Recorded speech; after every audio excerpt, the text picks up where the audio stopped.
This meeting has been provided by a posting on the bulletin board in Village Hall, by mail to the Ridgewood News, the Record, and by submission to all persons entitled to same, as provided by law of a schedule, including the date and time of this meeting. Roll call. Councilman Hache? Here. Deputy Mayor Seaton? Here. Councilman Voigt? Here. Councilwoman Walsh? Here. Mayor Knudsen? Here. Please stand for the flag salute. I pledge allegiance to the flag of the United States of America and to the republic for which it stands, one nation, under God, indivisible, with liberty and justice for all. Please join us in a moment of silence for our men and women serving our nation and our first responders.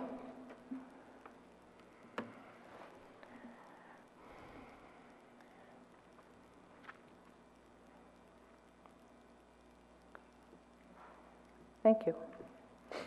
We'll begin with public comments, not to exceed 3 minutes per person for a total of 40 minutes.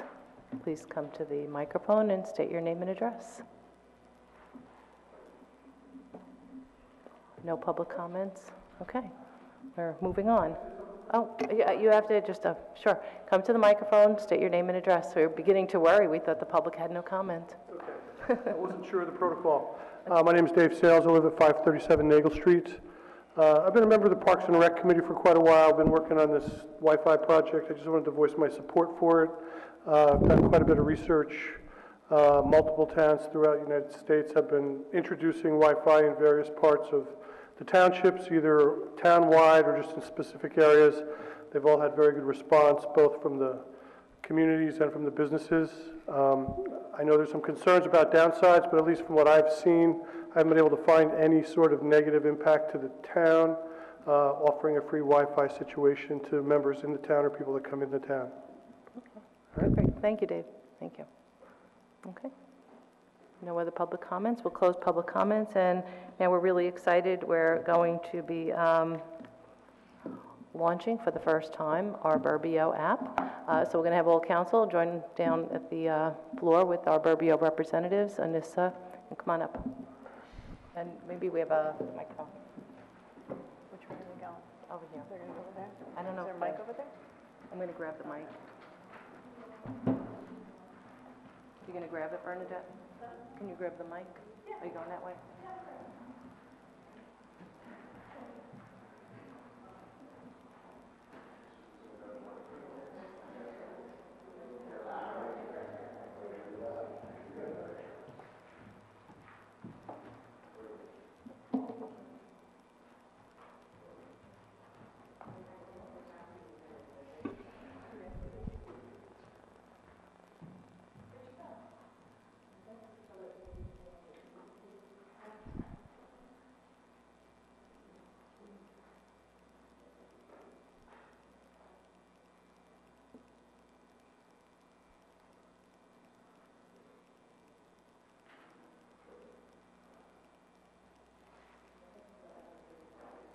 We're really excited. I'm going to turn the microphone over to Anissa Martin to do, just so you can explain to us the whole app and what the program is, or actually to Julie.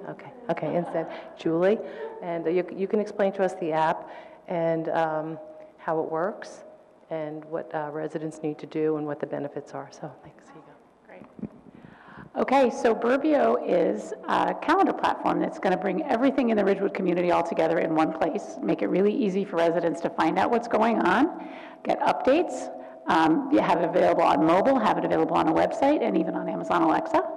And it's going to allow any group or organization in Ridgewood that wants to communicate their events and let the folks in the community know all the great things they have going on, have a free and easy way to get that information on the platform.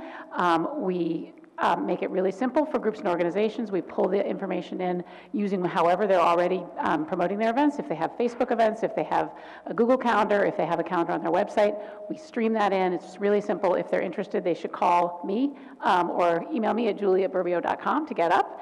And for residents, it's very simple. If you go to the Ridgewood website here, you can just click that button on the bottom there that says Burbio, and it will take you to our landing page. You can kind of get just a snippet, an idea of what we have available, all the different calendars you can follow. You can sign up then for free. just with a name and a password, put your zip code in, and it's going to show you all the different calendars that are available. You're going to select the ones you want to follow. From that, you're going to get a feed of all the events that are going on that you've signed up for. And from there, you can just simply tap those events, and if you use your iPhone calendar, or if you use a Google Calendar, or if you use an Outlook calendar at work, you can sync those events right to your phone or your computer or whatever calendar you use, and they will give you updates if anything ever changes. So for example, given the weather like this, if there's something that gets snowed out and you've got that on your calendar, you get an automatic update saying, hey, this event has changed and your calendar's been updated for you. And it's got, like we said, everything going on in Ridgewood, and the nice thing too is for folks that maybe are outside of Ridgewood and want to know what's going on, it's available for them too. So for the business community and for the groups and organizations in town that are trying to reach outside, it's a great tool for them to find out what's going on here as well. Anything else? No. Okay. So we've officially launched our Burbio app, our Burbio on our website, and everyone can get that app on their cell phones. And we're really excited about this opportunity because it really allows us to streamline all of our calendars, and I think it's a great service for our residents. So we really appreciate you being here today, and thank you for all of your time, energy, and effort spent with us to walk us through this and to tutorials and everything else. So we really appreciate it. Anybody has any questions, give a shout, and congratulations. So good.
Okay, so moving along, very exciting with Burbio, so thanks again. And we're moving along to our new CBD website presentation.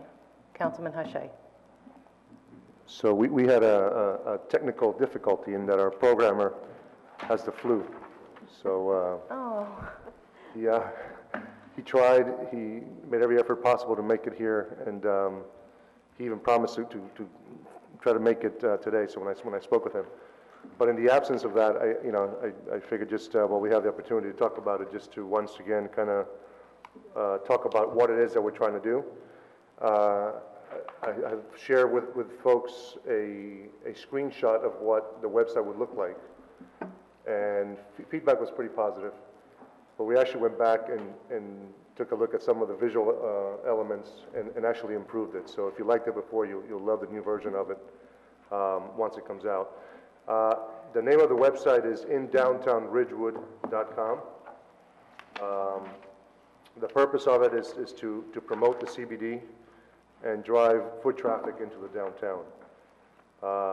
It's very important because it provides a platform for helping businesses to have an online presence. A lot of the businesses in town are not necessarily, big businesses and may not have a budget to allocate for online and SEOs and so on. So this will give them the opportunity to do that.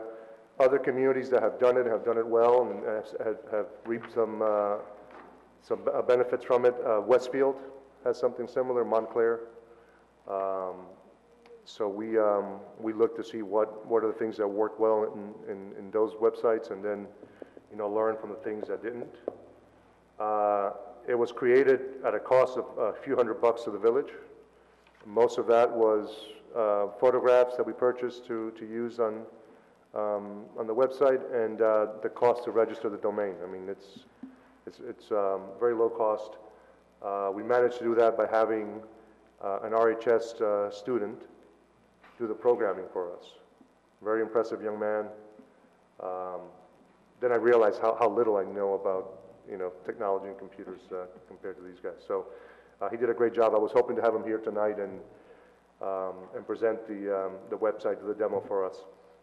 The challenge that we had in creating the website was avoiding stale data. The kiss of death for a website is you go in and you have stale data, and, you look at a calendar that hasn't been updated, it's, okay, done. So the solution to that was that we will have the businesses upload their information, so everything will be linked back to the businesses. So, if you're a restaurant, for example, you want to make sure the menu is fresh, it's a link to the menu, to the website for the restaurant. And we're also going to have a link to the Burbio calendar through the CBD website as well. And then, businesses, again, because they can promote their events and anything happening with them, they will be able to also use that platform to catapult. The plan is to go live beginning of March.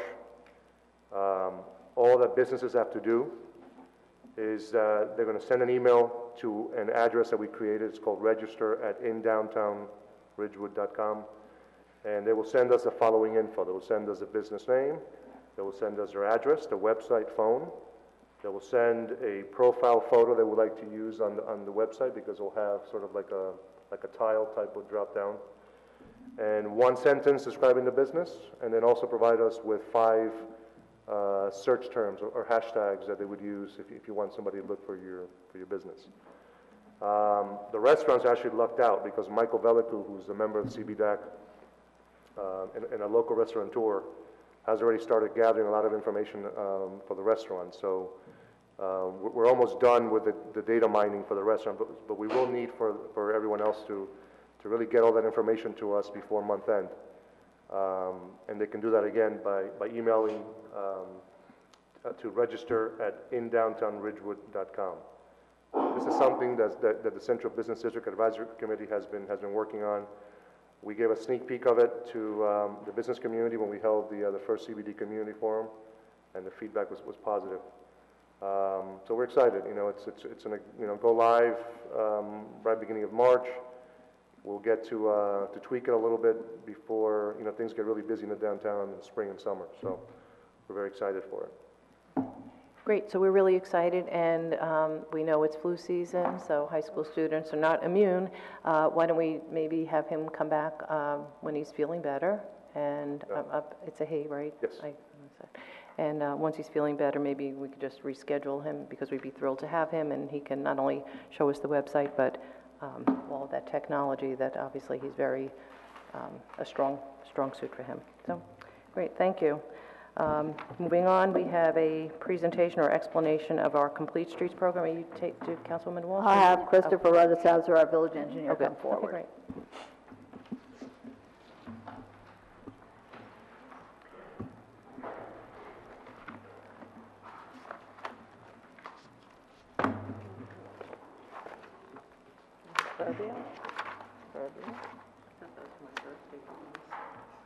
As he's setting up, I just wanted to mention, Complete Streets is defined as a means to provide safe access for all users by designing and operating a comprehensive, integrated, connected, multimodal network of transportation options. And in 2011, June of 2011, the Village Council at that time adopted a resolution indicating that all public street projects undertaken by the village shall be designed and constructed as complete streets wherever it is feasible to do so in order to safely accommodate travel by pedestrians, bicyclists, public transit, and motorized vehicles and their passengers, with special priority given to bicyclist and pedestrian safety, subject to the following conditions, which is the pedestrian bicycle facilities shall not be required where they are prohibited by law, and public transit facilities shall not be required on streets not serving as transit routes, and the desirability of transit facilities will be determined on a project-specific basis. So this time I'll have Mr. Rudishauser present. Good evening, Mayor, members of the council. Complete Streets is considered a design philosophy for those that administer the public right-of-way, the travel public right-of-way. The concept basically holds that all users of the public right-of-way are to be accommodated, not merely motor vehicles. Pedestrians, bicyclists, as well as motor vehicles belong within the right-of-way. The village, as Heather mentioned, we have a resolution that the Village Council adopted in June 8th of 2011, supporting Complete Streets, and it had also been presented to the Village Planning Board to be considered as an element in our master plan. Let's see. have to excuse me, I'm not the most technologically apt individual. Hey, Dylan, how do I go back? Exit. I guess. It's supposed to be the other way. I've prepared a couple slides to give a basic overview. If I could get this right, it would be basically, it says basic street crossing measures, and basically Complete Street utilizes various techniques for improving the right-of-way for their users. Many of the items relate to pedestrian safety and the pedestrian crossings. Features such as crosswalks, better illumination, signage, striping, medians, and pedestrian islands, also known as refuge islands, signals, and over-under crossing. All of these items are present in the village in one shape, form, or another. Let's go to the next one.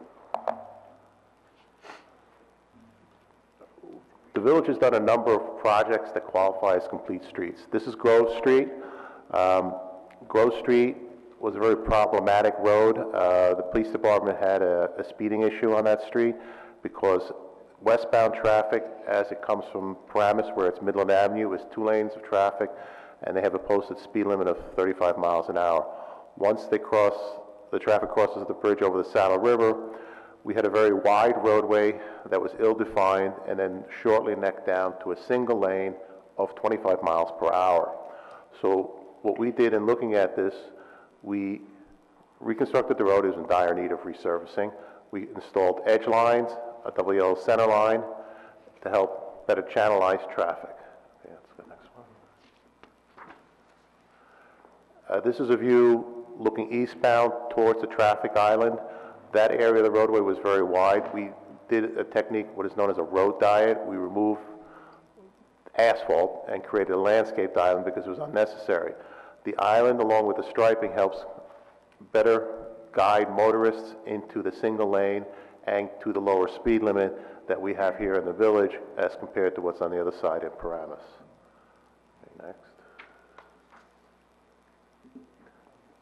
We also enhanced the crosswalks on Grove Street. This is, I think, over by Berkshire. The crosswalks in, this is very visible now in comparison to what there had been in the past. This is an illuminated crosswalk. You can see on the utility pole just on the right side, we've got an overhead light fixture. Next.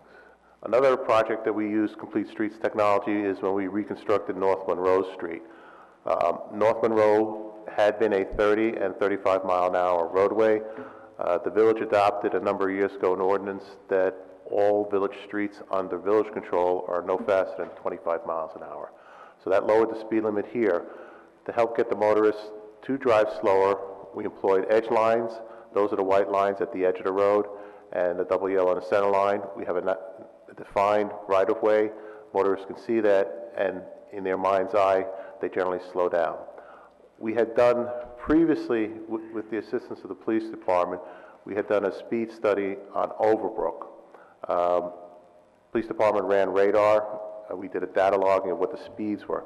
Then we installed a double yellow line on Overbrook, and after that we conducted another speed study, and we got a significant reduction in the higher speeds on that street. Those higher speeds are the ones that are most dangerous to pedestrians, because the higher the speed, if there's, God forbid, an impact, the greater chance of a severe injury or, in the worst cases, a fatality. So here on North Monroe, we have the edge lines, keep the cars off the curb, keep them close to this in the middle of the lane. We've also got sidewalks on either side for pedestrians. One of our very first projects, actually we did this started in 2005, I think before Complete Streets really became known. In 2005, the police chief at the time, Bill Corcoran, came to us in engineering and said, we have a very long crosswalk between the Ridgewood Coffee Company and Van Ness. And he said, like on a Friday evening, he could see dozens of people in that crosswalk. And he felt it was very problematic because drivers wouldn't know when they could maneuver, and pedestrians were always in a portion of the crosswalk. So we took a look at that, and we came up with what you see here. This is called a refuge island. It serves several purposes. It gives the pedestrian a shorter distance to cross. they only have to cross one direction of traffic. If you're going from the coffee company, you only have to look to your left to see what's coming at you from the left. Once you get to the refuge island in the middle, then you can concentrate on what the traffic is approaching from the right. So it makes the crossing usually a lot easier. An added benefit, it became a nice little garden spot that the Rotary then elected to install a clock, and I think it really looks very beautiful in that location. Next. Another example that's a complete streets project, if you can just pull that down, please, is at the corner of North Broad Street and Franklin, right by the railroad tracks. We did a bump out. Just if you can go down a little more. What we did here, you could just see we did a bump out. What the bump out does is it puts the pedestrian further out where the motorists can better see them while they're still in the protected area of the sidewalk. And also we shorten the crossing distance in the crosswalk to get from one side of the street to the other. Next slide will show how that looks, a little twisted maybe. This is where you can see where the bump out had been projected from the previous curb, again, to move the pedestrian out in a better line of traffic. It also moved the pedestrian a little away from the shaded portion of the railroad tracks. Okay, next. These are some of the design sketches that we utilize and get ideas from. This shows how bump outs can work in traffic with parking tucked in behind them, and how they can shorten the crosswalk that a pedestrian has to go over to get from one side of the street to the next. Another example of how a motorist approaching a crosswalk gets a better visibility of the pedestrian before the pedestrian initiates their crossing movement. Again, it just shows how the arc doesn't change much, how traffic can still maneuver around the bump out.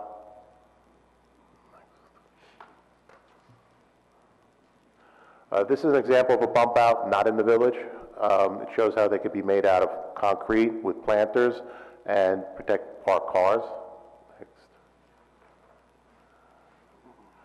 This is an example of a bump out that's turned into a landscaping bed. Those are probably better in more temperate climates than maybe ours, because we need our space, sidewalk space at times for a little bit of snow storage until we can remove it. Again, this is another bump out, shows how the parking is protected. You've got a bike lane there to the left, and pedestrians, again, have a shorter travel way across the street.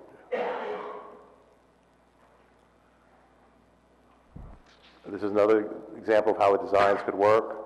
This one has an elevated speed table at the crosswalk. We've done an elevated speed table as a crosswalk, and the example is over by Somerville School. We built a speed hump on the crosswalk, and we didn't make it the full height of a normal speed table because there was concerns from the fire department with their automatic chain systems getting hung up on it, so we took that into consideration and made it slightly lower, and it still achieves the purpose that we sought.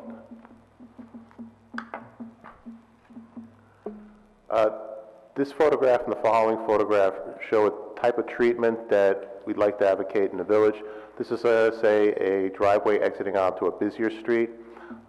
Currently, it's basically asphalt, looks like a road, it acts like a road, and then you have pedestrians crossing from one side to the other. What the next treatment will show is,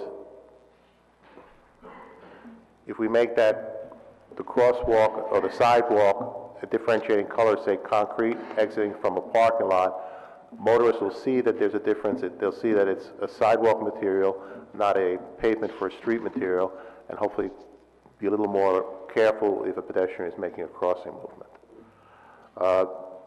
In your packet and also up here, I added an article from the American Public Works Association magazine. Next. You're not going to be able to read it. It's really fine print. And it discusses complete streets and also the concepts for it. I'd be happy to entertain any questions if anyone has any. Questions? Jeff? Councilman Boyd?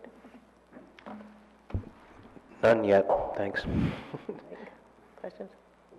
So this is basically a philosophy that you use to determine whether or not, when you're redesigning a street, what to do with everyone who's going to use it. But there's nothing that says that you have to implement any of these things. It's just what you're able to, I guess. That's correct. It's what, yeah, you can't use a cookie cutter approach on every street situation. You can't say, this is going to work. As an example, we once looked at doing bump outs in certain locations in the CBD. This is about 12 years ago.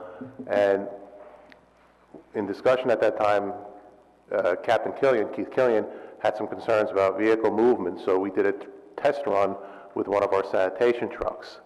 We marked out with cones how a bump out could be, and then we ran the sanitation truck, or drove the sanitation truck through the area. And unfortunately, with that model truck that we had in our fleet, it was problematic. It was jumping the curb, or in this case, it was running over the cones.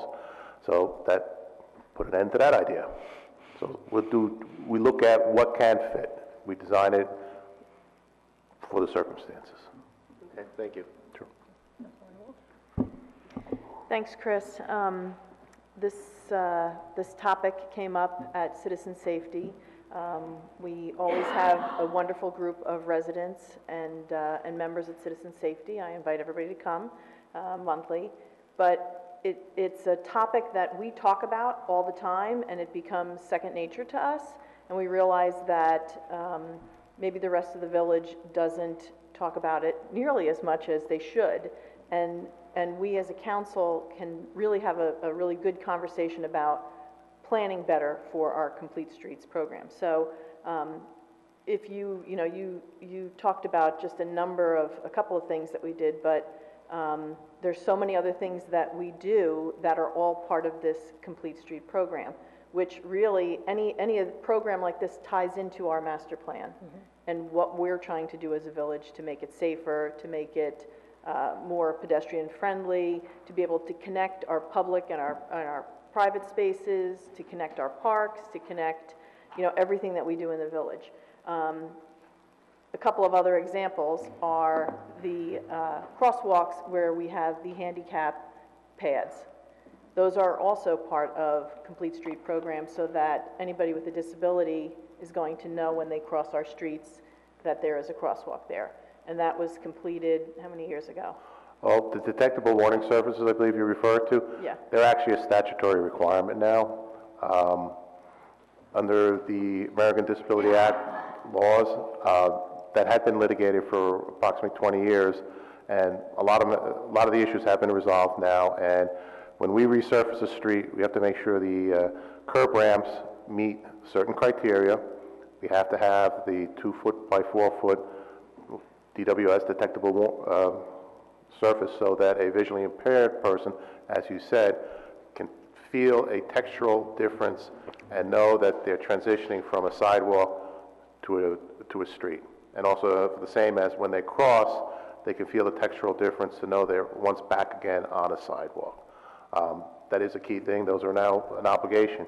All of our streets that are funded through New Jersey Department of Transportation municipal aid, we get inspected for that to make sure the ramps are to grade and have those detectable warning surfaces on them. Right, and you mentioned the speed table that's at Somerville, but also by Travell, you also did some markings on the road there where the crosswalk is to get kids across the street. We also have the the blinking speed, what do you call them? It's not a... They're like speed warning signs, like if your vehicle speed exceeds the limit, they start to flash, and they flash with the speed you're driving, and the intent is that the flashing message is registered by the motorist and they slow down. Right. So again, at Citizen Safety, these topics come up all the time. And the question always arises, how does the public find out what's planned? So a lot of the stuff that you guys plan in the engineering department are based on other projects you're working on. So for instance, a big topic has been Franklin Avenue. So you're working with the county on Franklin Avenue, you're working with the developers on Franklin Avenue, you're working with your full team on Franklin Avenue, you're working with the planning board on Franklin Avenue, but the public doesn't really know what's planned for Franklin Avenue. So again, when we were talking at citizen safety, this is something that we as a council probably have to try to figure out how we can start letting everybody know now what the plans are. Even though they may not happen several years down the road, the iterations may change for the designs.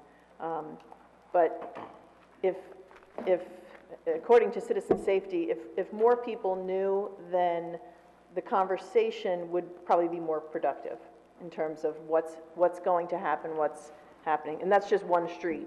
You know, the prior council had dealt with Clinton Avenue and talked about, you know, some of the safety issues and the sidewalk issues there.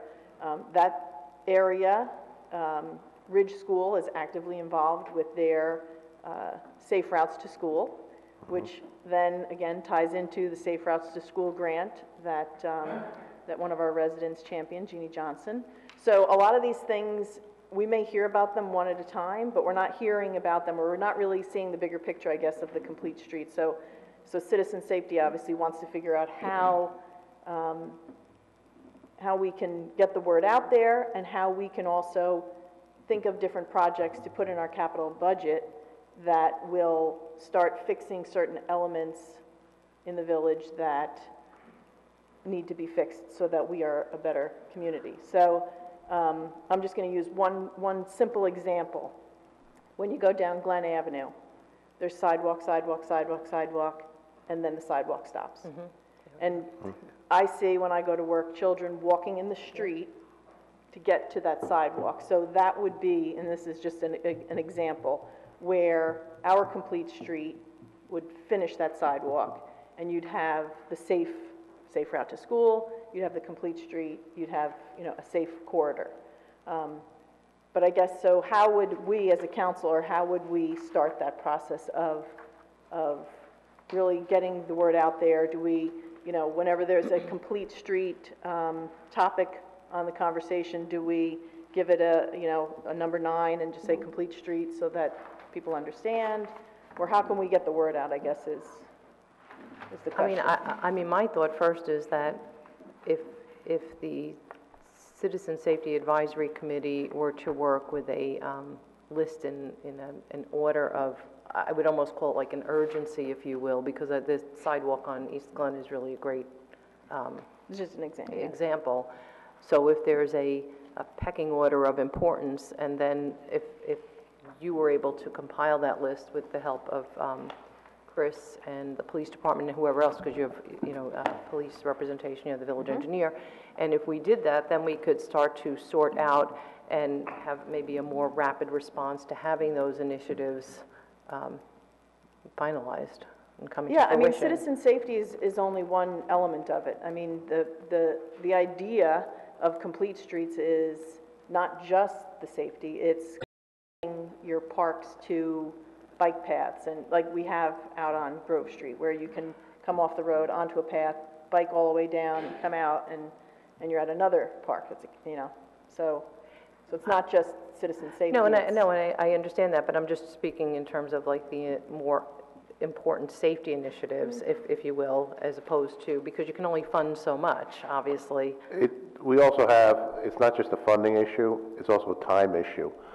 We had intended to do a number of feet of sidewalk on West Glen last year, but our concrete curb guy was slow. And we had to get stuff done in the school zones first. That became the priority. So unfortunately, work on West Glen is going to have to come into this year's capital paving program. And, you know, there are constant priorities tugging at one another. Last year, like I said, we were directed to get the work done in the school zones before school opened up. That makes perfect sense. Can't argue with that. And the curb guy, he was very good. His quality of work was excellent, but he was not that quick. And some of the paving contractors we've had, We've gone through several curb subs because their work just was not acceptable. But in terms of Councilman Walsh's request, if I'm understanding correctly, is there a list of jobs that are in the hopper that might be something that we could put this laundry list on the village website so people understand what's coming up and how things are being worked on? Is that maybe? Well, I personally don't think that there's a list. I think the list is born from what's going on in the village. So, Right, exactly. again, we talk about Sure. Franklin Avenue at Citizen Safety all the time because we know what's coming on Franklin Avenue. Chris can give us updates based on the things that they're working on, the upgrades to the intersections, all of that, you know, again, is a safety issue, but it also is going to make the flow of traffic easier. It's, you know, there's several other things that are connected with it. So, I mean, Citizen Safe, I sat with this group, we could probably come up with 20 things, but I don't know if they would be 20 things that would be urgent, I guess. Right. Well, So hence the reason of what are we going to plan for? I mean, obviously, they have their day-to-day work that they do, but the sidewalk's not done. So Right. it's pushed to another year. It's a safety issue. It's, you know, it's something that needs to get done. So how do we balance it, I guess? And I guess the other question is I mean, I don't know, if somebody their work product is excellent, but they're too slow and the work isn't getting done, how do we get excellent, efficient, and get it done? That's the challenge that our engineers inspecting the work have. We want the best product for the taxpayers. Sometimes we have to wait a little bit because we've seen what happens when a contractor rushes. The work is sloppy, Right. and concrete placed poorly looks like that for a heck of a long time unless we make them rip it out. We do have a list of streets that we anticipate resurfacing this year. There's no guarantee that all streets will be done because it's subject to, you know, how much the bids come in, the finances.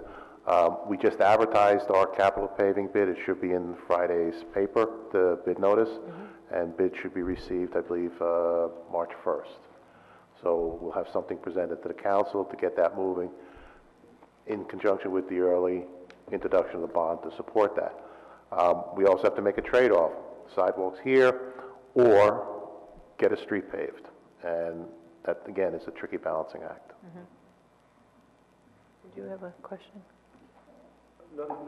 No questions, it's more of a comment. I agree. I think that, you know, we can do enough communicating about what it is that we're working on. You know, the awareness, raising the awareness, where are we looking to kind of, you know, fix some of the problems?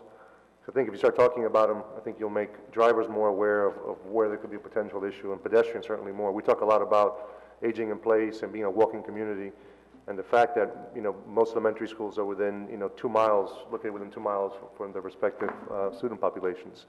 So it's very important that we get, as, you know, head around kind of first of all, the pipeline of expected projects. And I get it might change because, you know, something happens and you have to take precedence over something else.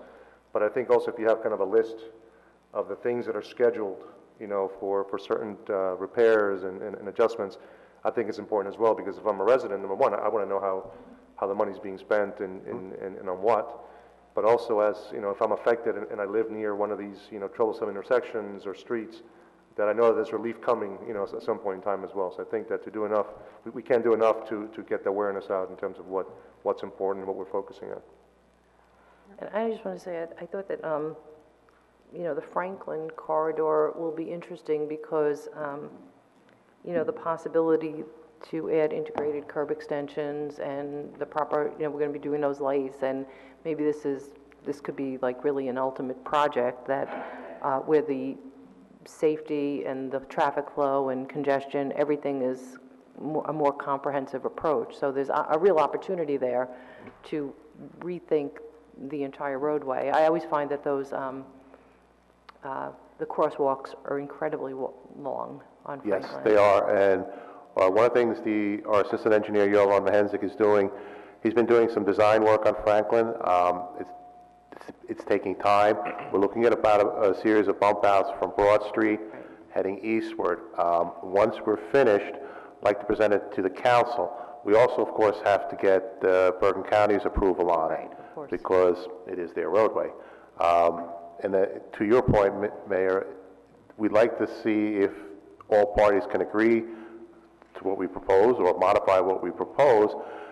At the same time, we're also going to look at signals, because we need Franklin Avenue resurfaced by the county. Its surface is pretty well shot, but it makes no sense for us to tell the county, resurface it, when in a year or two down the road, we might be trenching across it to putting conduit for new traffic lights, ripping it up to create curb extensions. So Right. you're absolutely correct. It has to be a coordinated effort between, I think, at least 4 or 5 major facets: the lights, conduit, potential bump outs. We also are looking at, with the Safe Routes to School grant, putting a very visible crosswalk, such as we have on East Ridgewood Avenue, where we have the dark red thermoplastic. We're looking at putting some of those in on Franklin, because they seem to be, again, catching the motorist's eye. What we've seen over the years is the crosswalks we used to have, I'm going to digress for a minute, on East Ridgewood Avenue, we used to have the heavy crosshatch, the heavy white bar crosshatch. After about 8 or 10 years, the motorist gets jaded in seeing them, so we switched to the dark red thermoplastic. I fully expect in 10 or 15 years, we're going to have to come up with something else, again, mixing it up, so it catches the motorist's eye, they realize, crosswalk ahead, let me be careful, let me look for a pedestrian. And we'll have to coordinate with the other elements. Just one more question. Sure. The speed warning signs, I think they slow traffic. I think they are so incredibly effective. What is the cost of those? Do we have just a rough, not quoting anything? I wish I had an accurate number, but I think they're under 10,000 a unit. We did have one on Ackerman that got wiped out by a truck. Of course, that would happen on Ackerman because it's such a narrow roadway. On the approach to Bel Air, we're looking at replacing that. Okay. There are temporary systems that we could use, that we can strap to a utility pole and move around. Again, that's something we could look at and see if we want to consider it. I would certainly defer to the police department, traffic bureau, as for locations that are best suited for that. Okay. Anyone else? Okay, really appreciate it. It's so informative and helpful, and thank you. Thank you. Thank you, and thank you for the technical assistance. Tech support. It's not my forte. Our next presentation is Ridgewood Water, which is a new customer portal, communications, and consumption analysis software. Dan Timoney, our business manager for Ridgewood Water, and Rich Calby, our director of Ridgewood Water, are both here to make this presentation.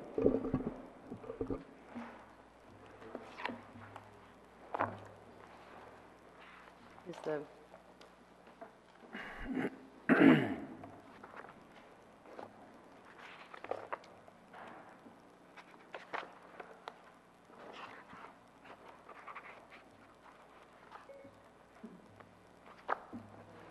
pointer.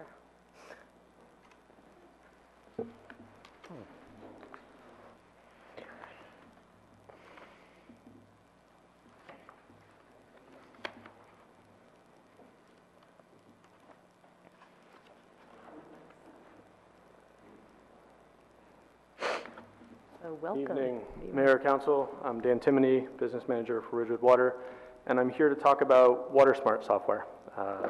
WaterSmart is a platform we're really excited to bring to our customers. We think it'll offer a lot in terms of transparency and insight into how people really use water. It'll offer us some new and enhanced customer service tools and really inform our analytics much better. So what sort of led us to go down this path is consistent feedback from our customers. We're always looking to improve our operations, and the feedback is universal. People want new technology tools, but they really want the information the utility has at all times. And we haven't had a great way to push that back out to our customers. And really, it stems from a desire for the following. a customer portal akin to anything used for Easy Pass, a cell phone bill, really a one-stop shop for all things Ridgewood Water. And the biggest component of that, frankly, is this seamless transition from information, how you use water, to how you're billed and what that means, and will allow you to really understand your consumption. People have consistently told us that they want a better interface, they want user-friendly access tools to be able to see their consumption history and their billing history, and this tool definitely offers it. People often ask us, how much water do people really use based on household size, property, seasonality? And instead of us having to sort of go through that over and over again, where people might be frustrated that they're on hold on a customer service line, or they don't have any self-help tools to kind of diagnose and frame their consumption, this really offers us that capability on a rolling basis. And it allows us to improve customer service and offer additional forms of communication. And we'll talk about specifically those preferences shortly. So what are our goals and why are we going down this path with WaterSmart? So A, we'd really like to improve overall customer satisfaction. Next, we really want to improve our transparency by offering detailed, accurate information on demand. We, as has been the case for Ridgewood Water and been our consistent message, we really want to encourage water conservation, give people the tools to know that the little things that they're doing day to day are making a difference. We want to shift customers from print to digital communications and really kind of boost paperless billing as an option. And lastly, we want to provide customer and utility-friendly communication options. Everybody chooses to communicate differently.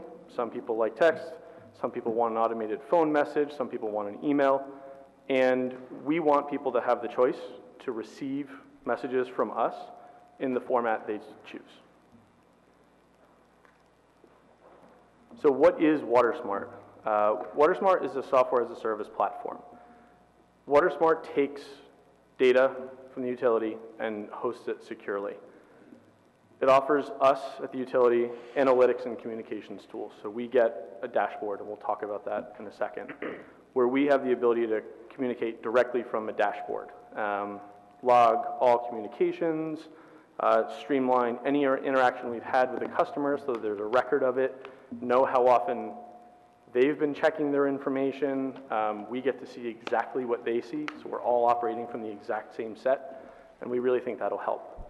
Also, instant access to all functionality, including from your mobile phone. So that's something that we know we have to do. We're working on an update to our website. That has to be mobile friendly, and any tool that we bring into the fray, that's also a huge requirement at this point.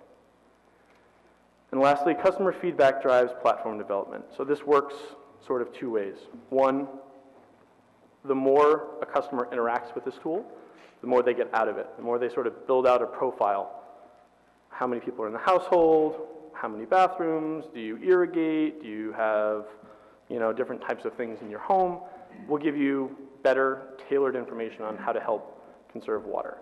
And then as a platform, WaterSmart, from every implementation they've had in any municipality or state, they've learned lessons from what has worked in certain places and what has not, and it's constantly being refined. But again, because it's mobile and it's not an app, anytime a change is made, it's reflected automatically. You don't have to go into an app store and download something new.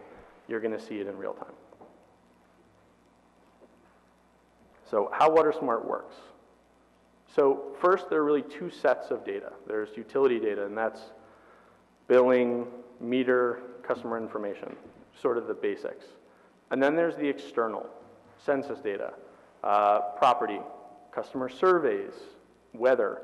All of those inputs feed into WaterSmart's database tools and then spit out to us in a very pretty package, a utility analytics dashboard. That dashboard allows for us to have a plethora of reports. Consumption by geography, consumption by season, by period, any of those things are available to us at any moment. And then we really make that information available to customers in whatever form they choose. And we'll talk about that again in a second.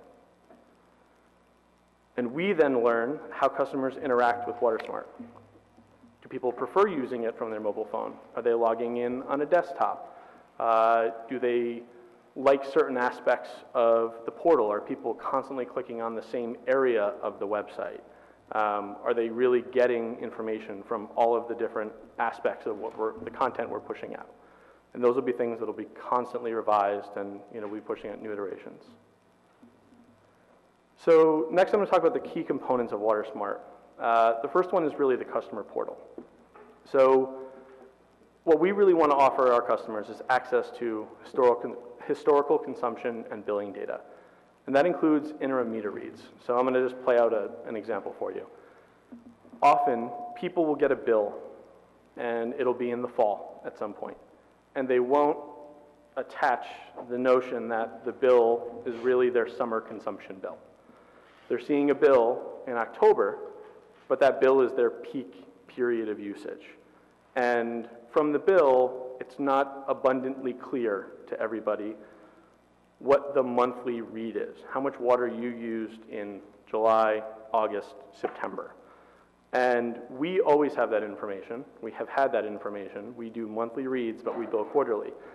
People want that info, and a huge amount of our phone calls is just about how do we give that information back to customers. And this tool allows us to do that right up front. And as soon as any billing data is pulled from our billing provider to WaterSmart, it's live on the platform. So there's really no delay in terms of how quickly this gets up and running. People will have good, recent data all the time whenever they want to access it. Next, customizable communication preferences. So as I said earlier, we acknowledge that people have different ideas of how they want to communicate. They don't always want to place a phone call to us. They don't always want to send an email. Now, in addition to self-help tools, they have the ability to get this sent directly to them in the manner they so choose. So, single sign-on functionality. What we want to do is offer a seamless transition. So if you have a bill pay account, your credential, once we've migrated over, your credential will become the same credential for WaterSmart. You'll be able to pay from one platform rather than having to go to a couple different websites to see something. You're going to get linked over securely and directly. It also offers leak detection assistance. So if you see, or technically if WaterSmart sees, that an irregular, abnormal rate of water is being used for a month, it'll send an alert to you based on whatever preference you choose, a text, an email, and it will also tell us at the utility. So we will know if someone has received that alert, and if we want to follow up with a phone call, an email, something to the customer, we can do that. That'll help save the customer money, and it helps save water from being wasted in these instances. And then one other nice tool is the ability to set custom alerts. So if you know that your bill is going to be due in a 5-day period, or you want to know that you have used X amount of water in a month or above a certain threshold based on your historical irrigation figures in the summertime, you can do that, and it will let you know, and you can track it on an ongoing basis so that you're really informed before you pay your bill how much water you're using and how that translated into what you see for a bill at the end of the quarter. So the utility dashboard, and this is what we see. So data displayed for all customers. So profiles built out for every single customer account. Residential, commercial, doesn't matter, we'll see everything. Consumption analytics across meter types. So basically it just gives us a lot of really nice ways to cut data into different fragments and to pull out and extract value from really large data sets that we often might comb through, and here we get to kind of curate and build out the tools and the analytic structures that we want going forward. It also allows us the ability to communicate with and send notifications directly to customers right from the dashboard. So on our side, the message looks exactly the same whether it's going out as an email, a text, anything. We're not wasting any of that time on our side in customer service having to figure out how people want to communicate. Are we reaching them? They've told us how they want to communicate. Now it's just up to us to actually do that. Reports and maps by consumption level. So if we want to see, if we're seeing something that might look abnormal to us in terms of water usage or time, seasonality, we can curate via GIS data and really see exactly what might be going on in a given area. We get to view portal use stats, so how often people actually interact with their customer portal, how they interact with it, what tools they like about it. WaterSmart will occasionally ask questions, so we'll know, is that working? Do people like that? Do they not like that? And we get a lot of that feedback. And then the last is leak detection analytics. So in addition to the individual consumer accounts, we get a good idea of the aggregate too. How many of these are real? And then it allows us to sort of revisit and say, okay, well, a lot of these people are just irrigating more during the summertime, or their baseline consumption of water has gone up because someone new is living in their home, or something else has changed in their residence.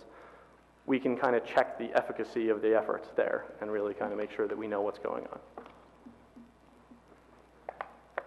So water reports.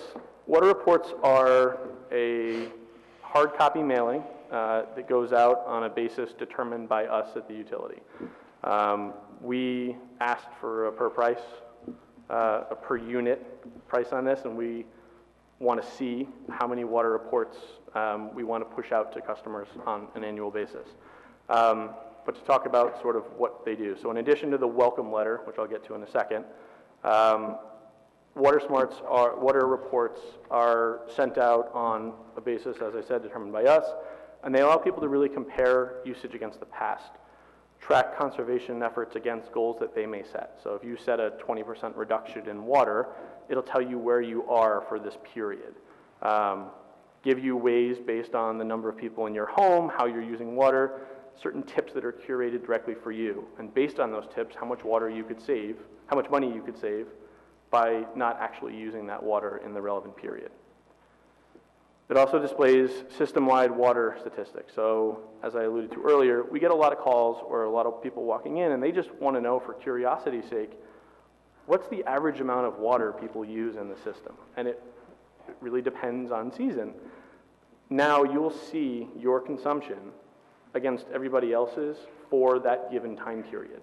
So you'll be able to track it and you can kind of curate that by quarter, by year, but you'll see it specifically and designated directly on the water reports, and it gives people a really nice feel for where they fit. And then, as I talked about earlier, we can choose the frequency. So the first lesson learned is up front, you put out more water reports and really get people engaged with the tool. And so, we're thinking up to 4, and we'll probably put out 4 in the first year. And after year 1, we'll see what the uptake is, how people are responding, get feedback from people, use the survey functionality we have here, find out if the water reports are things that people like. If they are, we could either hold the course and offer 4, or wind that down to 2 a year, once every 6 months. And that's up to us, and we'll kind of really leave that up to our customers to tell us how we think that's going. In terms of the mobility, the mobile aspect of the customer portal, it's platform agnostic. Doesn't matter whether you have an iPhone or an Android. It doesn't matter at all. It's an opt-out program design, so there will be a portal built for every single customer in the system. No downloads. It's constantly updated and refreshed, so it's just you visiting the site means you're getting the newest product. And it's utility branded, so we get to work with WaterSmart on getting all of our logos, all of our information, all of our content, all of our messaging. Those things are customizable for us, and so it's recognizable that this isn't just a sterile third party. This is a partner for us going forward. And then features, mobile household profile survey, getting people to weigh in on who's living in their home, how many residents, size of your yard, those types of things. And some of them are, just getting a feel for, is any of the data out of whack? And people really get to kind of understand how they can save water and, what that means in terms of savings. Consumption charts, so people will get to access that, and you'll see those charts and a mobile-enabled platform as well, detailed water savings recommendations, and then any email and leak alerts via SMS or text. So next steps, what customers can expect. So this spring, our customers should expect a welcome letter. Everyone will receive a welcome letter with information on how to access their portal. Profiles will be built, and then you just have to actually register and sign up with WaterSmart. And then on our side, implementation is typically 6 to 12 weeks. We think ours will be on the shorter side because we have a billing provider who is perfectly capable of getting that data up to WaterSmart to implement quickly. And then training for all customer service and metering staff. So in addition to the people who work here in Village Hall, we are going to thoroughly train all metering staff. They are the folks who are in people's homes changing meters, detecting leaks, doing any of the day-to-day stuff that really matters in someone's home. And if we can offer a tool and offer people insight on the ground so that that doesn't turn into another phone call or more time that they have to spend during their busy day calling us, we would prefer to help them sign up on the spot and let them see exactly what we're seeing, offer that type of information. Any questions? Okay, questions? Ooh, yeah. The cost of the software is how much? So the answer is there are a couple different parts of it. There's sort of a fixed element and a variable element. So on the fixed side, there's a one-time setup fee of $45,600. So that's just year one, and that's not an ongoing expense. The annual subscription fee per customer account is $1.32. So that equates to $27,720. And then we elected to choose some additional functionality like group messenger. That's what allows us to communicate directly with people, survey functionality, and bill presentment so that people can see when they last paid their bill, when their bill is due, directly from this portal. And that totaled $8,920. So the fixed costs in total come to $36,640. Okay, that's per year. That's per year, That's correct. We pay that every year. We would pay that each year. And this is, how long are we going to be using this? I mean, I'm assuming for quite a period of time, is that right? So it'll be 36K? This is a three-year term. Okay, got it. It's a three-year term with renewable option years for 2 years after that. Okay. It sounds to me like it makes sense, I mean, especially from looking at some of the outliers. I would imagine the people who use a lot of water.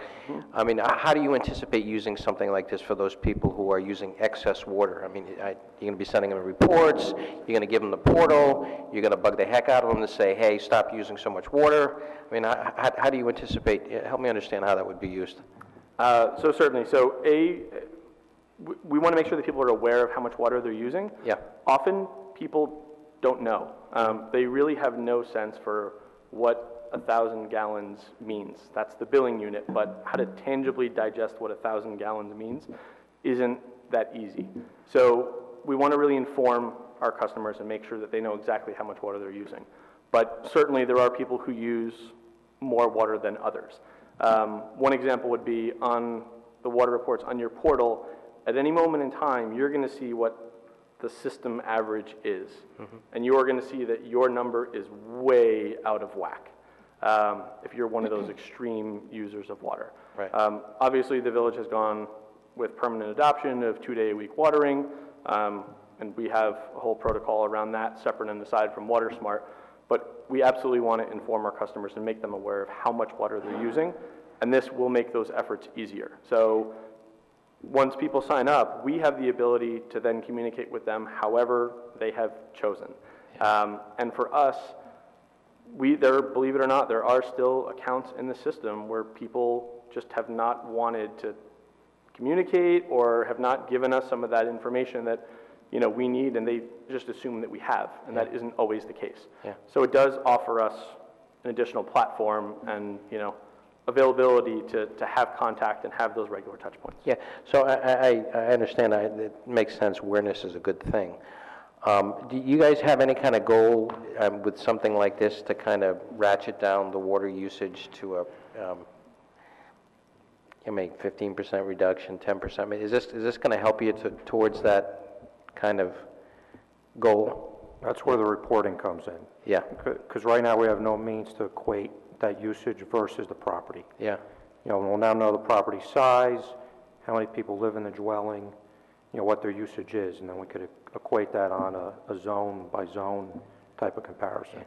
but do you, just in general though, you know, just looking at kind of water consumption in our town, in other places, is there any kind of goal to kind of reduce that consumption each year that you have, the water utility? I mean, is it, you guys want to As a reduce? percentage? Yeah, I don't know if we've sent up an actual benchmark yet, but we do monitor total usage by municipality each year, and then create a per capita usage on a daily basis based on the census data we have, of population for each community. yeah. Do you have, I know this is kind of this is way off on a tangent, but do you have a feel for how much excess water the utility is, or the residents are using per year? I mean, in other words, there's probably adequate consumption, and there's probably overconsumption. You have a feel for that? We do, that's that per capita number. Yeah. Because the state puts out a number, it might be, say, 75 gallons per person per day. Right. So we know by community on average what people are using. Okay. Yep. And it sounds like we're using more than More. we should. More than 75, yes. And what is that? I don't have the numbers on hand, but Okay. I could certainly forward that Yeah, that information. I'd be interested to find out. So the state requirement is 75? It's not a gallons. requirement. It was It's kind of a benchmark. a benchmark study that was done by Rutgers. Okay. And that's what all the other municipalities are trying to gear towards, is that 75 gallons per day? Rutgers did a study across the whole state. Yeah. And they looked at this very thing using census data. They looked at low-density, medium, high-density communities and how the different usages vary across the state, and then used that as a tool to see where water usage would be in 2040, because they predict that New Jersey will have an influx of residents, and will we have enough water for those residents? So that report is something we've been starting to look at. It was newly released 2 weeks ago. Yeah. It's about I don't know, hundreds of pages. Yeah. I'd just be curious to find out where we are. I could forward that Yeah. information. Yeah, good. Thank you very much. Yeah. Thanks.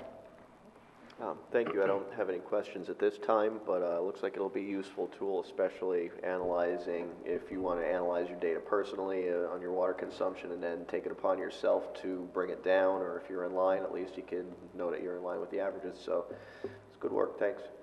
Thank you.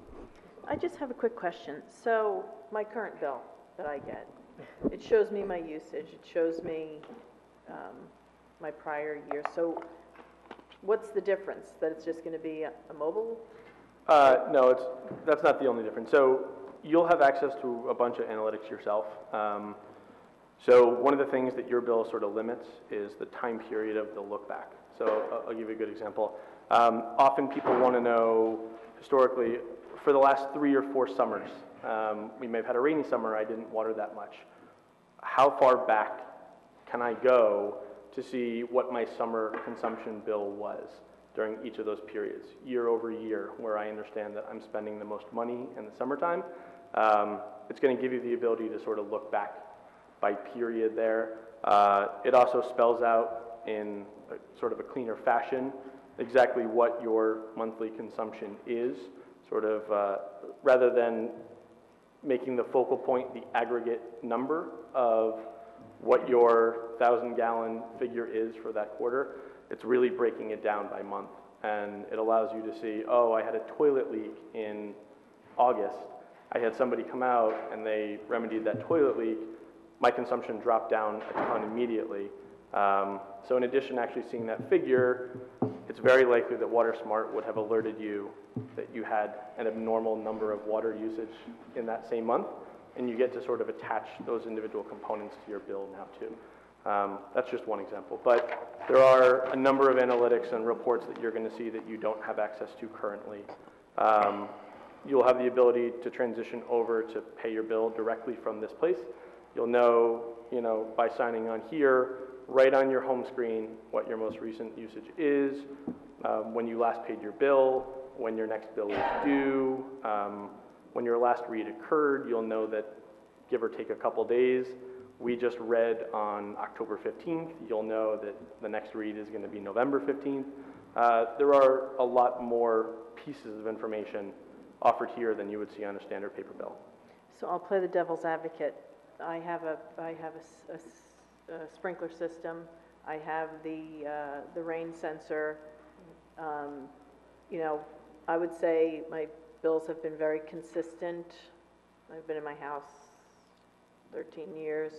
So for myself, I don't see the added benefit, I guess, because I know what I use, I know when it's dry. I guess I'm trying to see what the benefit is other than the data that we already have. So I guess that's where, I'm trying to see what the difference is. We already get a bill, it already shows the consumption.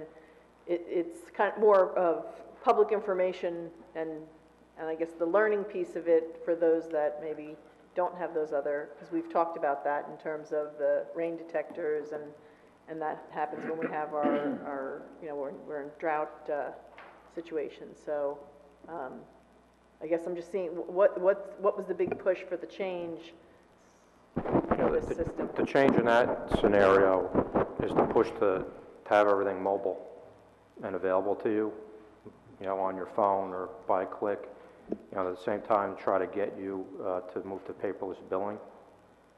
That's one of our biggest goals, and that more people pay online to bring those numbers up.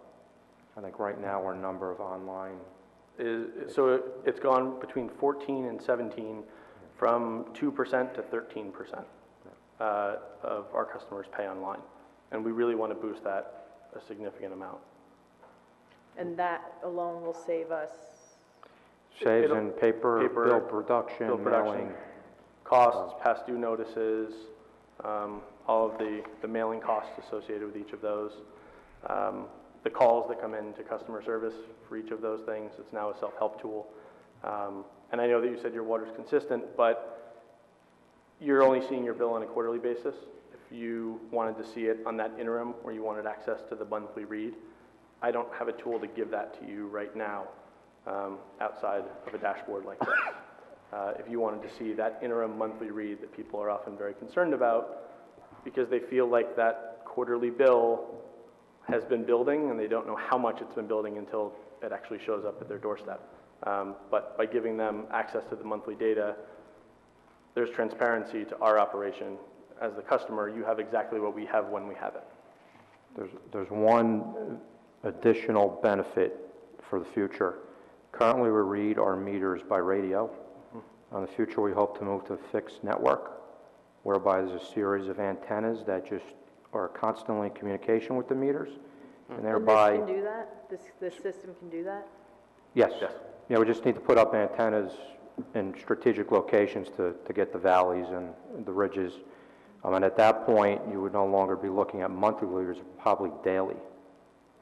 So you would know instantaneously in a week if there's a problem in your home.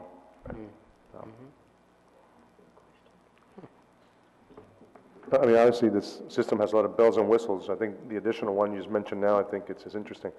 $1.32 per account doesn't seem like a lot, but how does that compare to competing systems that you looked at? What does this rank in terms of cost versus functionality? And Sure.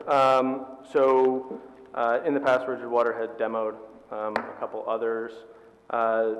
They are sort of the preeminent version at this point. They're definitely expanding.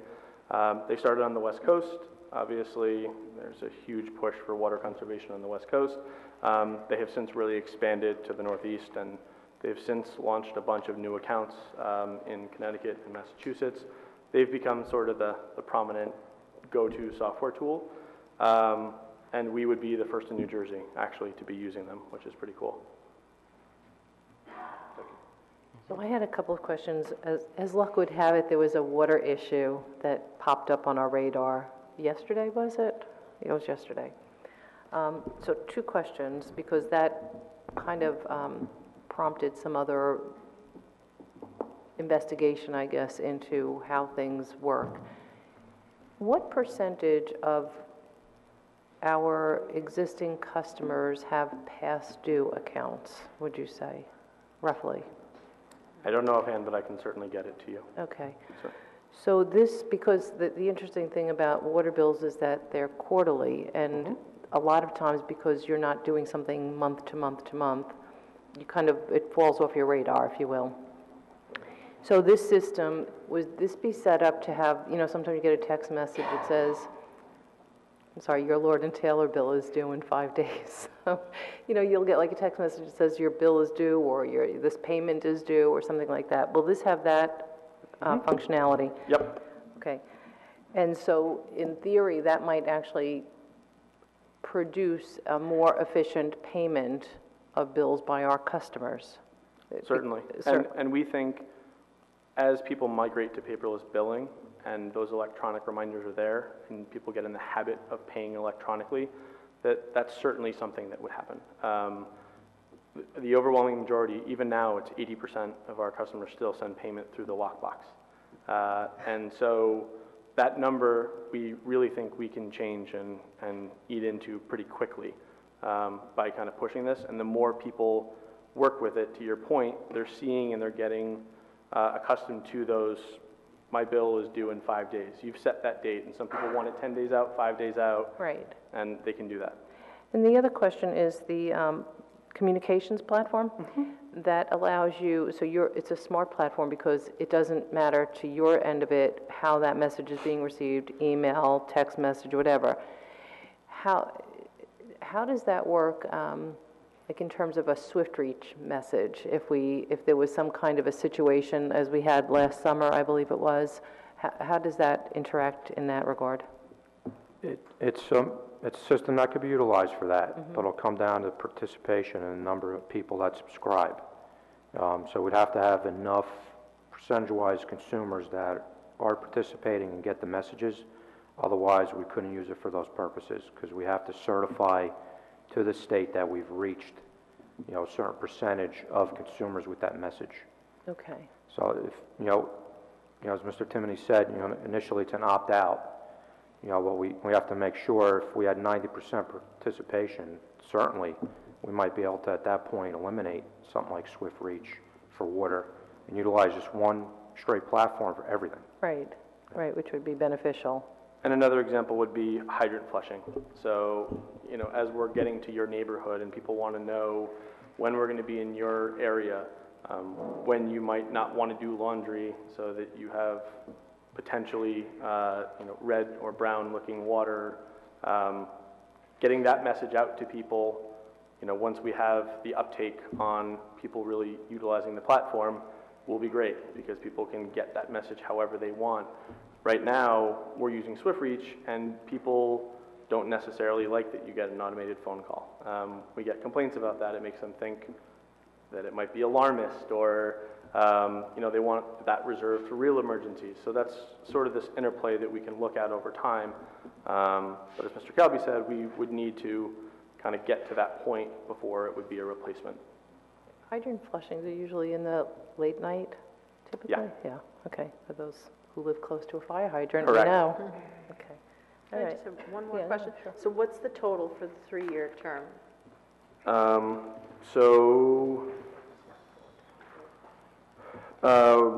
We would be 36,000, let me get the number. 36,640 a year times 3 is your fixed cost. Sorry, I'm just breaking this out, fixed versus variable along here. The first year cost is $157,840. But that's less, and then less the software service setup of 45,000. Right. And again, that assumes the water reports at 84,000 for the year, which is 4 reports a year. So as we would wind that down, and that figure for the 84,000 reports is 75,600 if we pursued all of them in that year.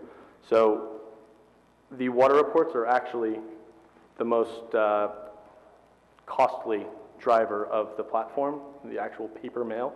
And so we would be, as I said, revisiting that over time, looking at how we would sort of scale down those costs as more people are using the platform. So could you just send us maybe an email to show us those costs? Because Sure, absolutely. I wasn't following you. It was 157 plus 30. 157,840, but that Plus includes, 36. that's for the total year one cost, but that includes a $45,600 amount for a one-time One-time. implementation setup cost. Okay. Any other Yeah, if questions? you could just send us the breakdown. Absolutely. Thank you. Okay, great, thank you. Thank you. Thanks. Thank you very much. Our next presentation is an explanation of the purchasing process, and so we're having Bob Rooney, our CFO, come up.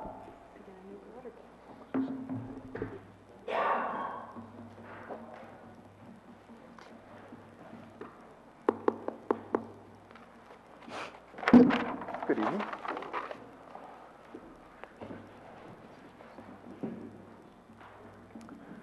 So currently we have New Jersey requirements for all governmental agencies throughout the state that you have to adhere to. And then we have village requirements that we fine-tune to satisfy our needs to make certain that we comply with that as well as our own internal policies. So I've broken this down into state of New Jersey purchasing policies and the village policies.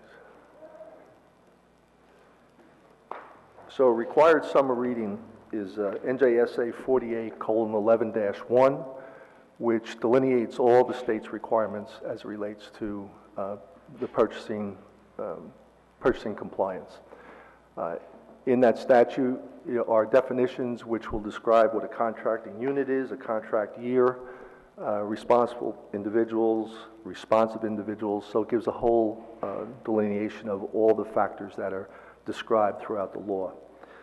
The current bid threshold is $17,500. We work our way around that by having a qualified purchasing agent, which is allowed by the state of New Jersey. And currently, the governor has allowed that limit to go to $40,000. So and we have eliminated a significant amount of time and effort to put together proposals now that we're up to the $40,000 limitation.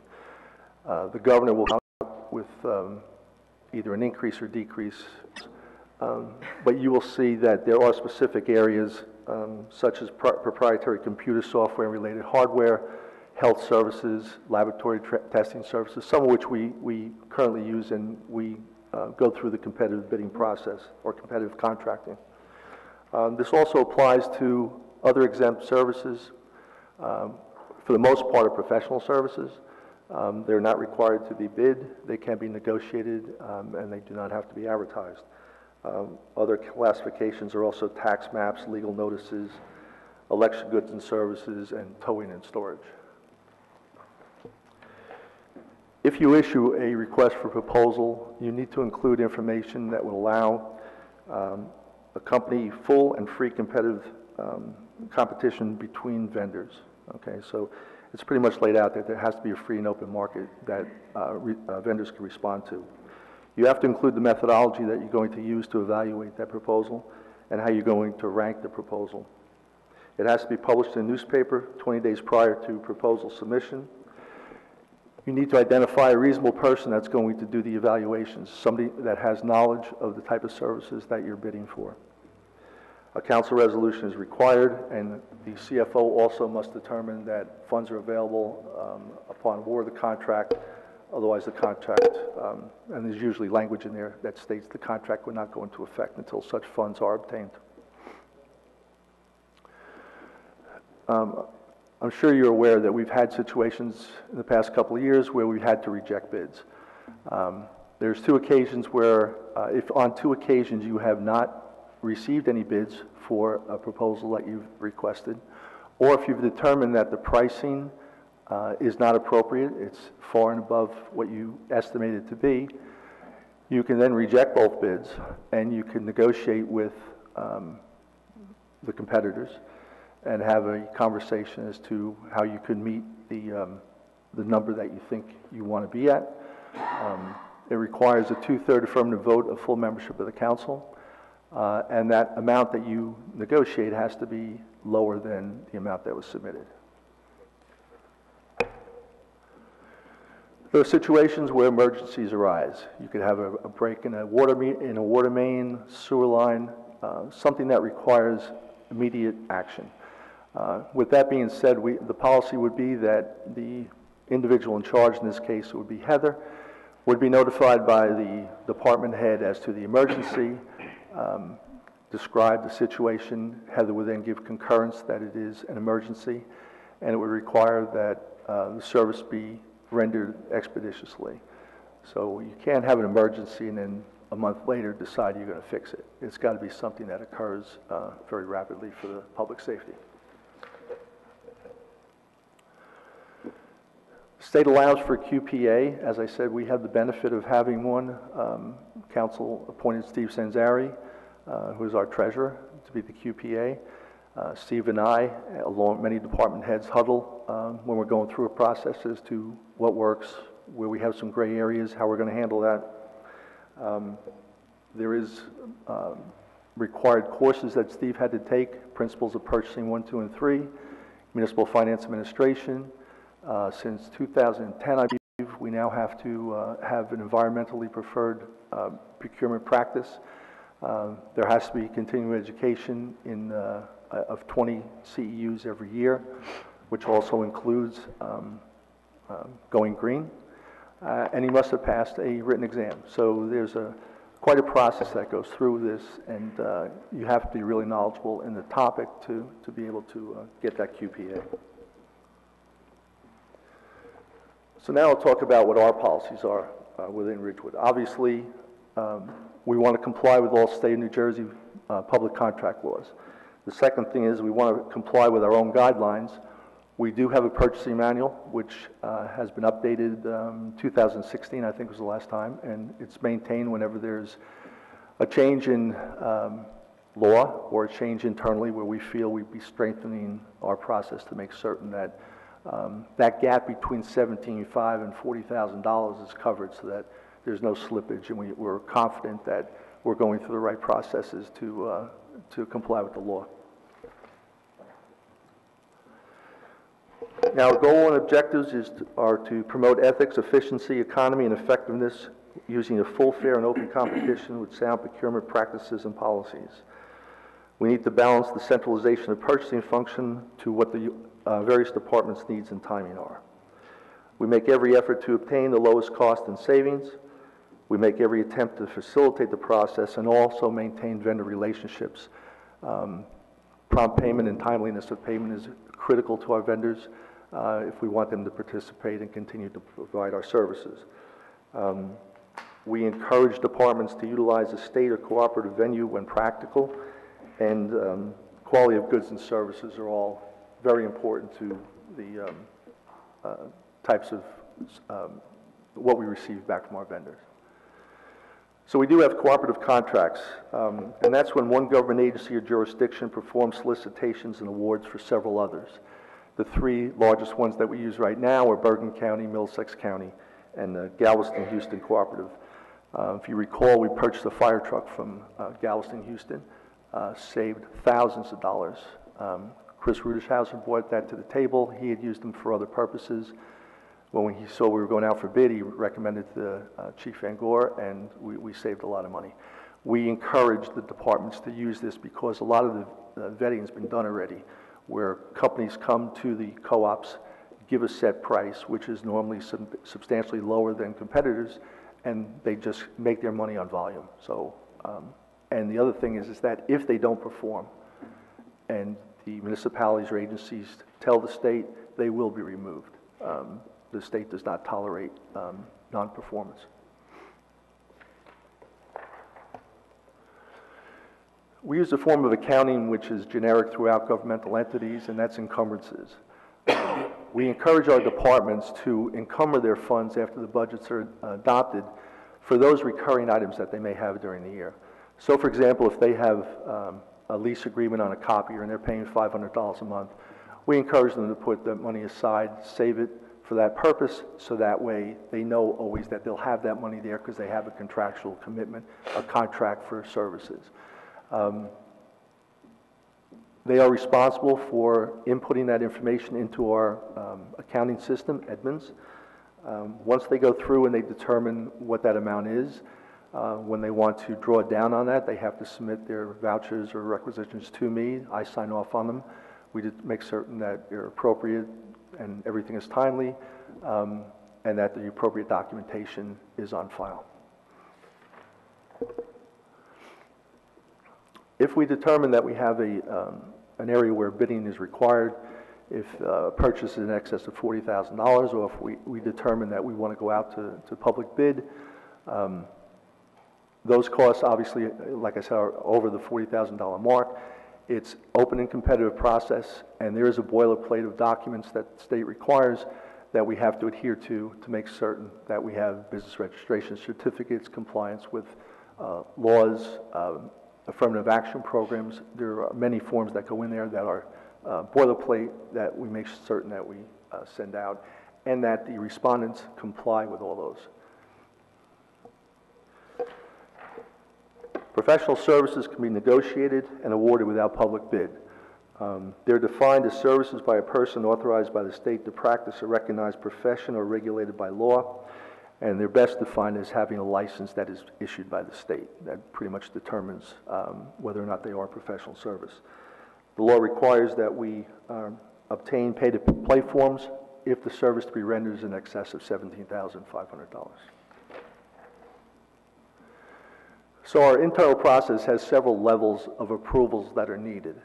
So if an expenditure is less than $50, we ask the departments to use their petty cash funds. Almost all departments have petty cash, which is authorized by council. If the expenditure is between $50 and $1,000, we ask them to submit a voucher and also provide the documentation that is needed, preferably the lowest possible price that they could have obtained. But documentation of solicitation or quotes is not required for that gap. If the expenditure is between $1,000 and $6,000, and that $6,000 is determined by the bid number. So if we have a $40,000 bid threshold, the law says that 15% of that is the max on which you can get quotes, but they only have to be verbal.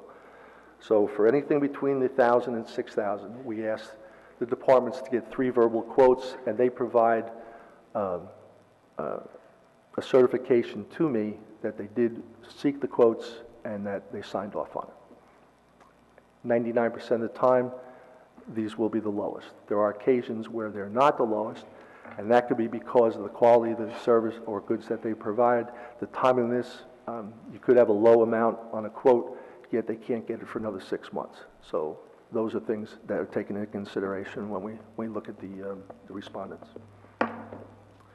The amount that they get on their quotations can also be used for other purposes that they make during the year if it's the same type of goods or service. So if they go out and get a quote for hand tools, and it's $50 for every wrench that they buy, and they needed 2 wrenches, that's great. But if 6 months from now they find that they need more wrenches, they can go back to the same vendor that provided that quote.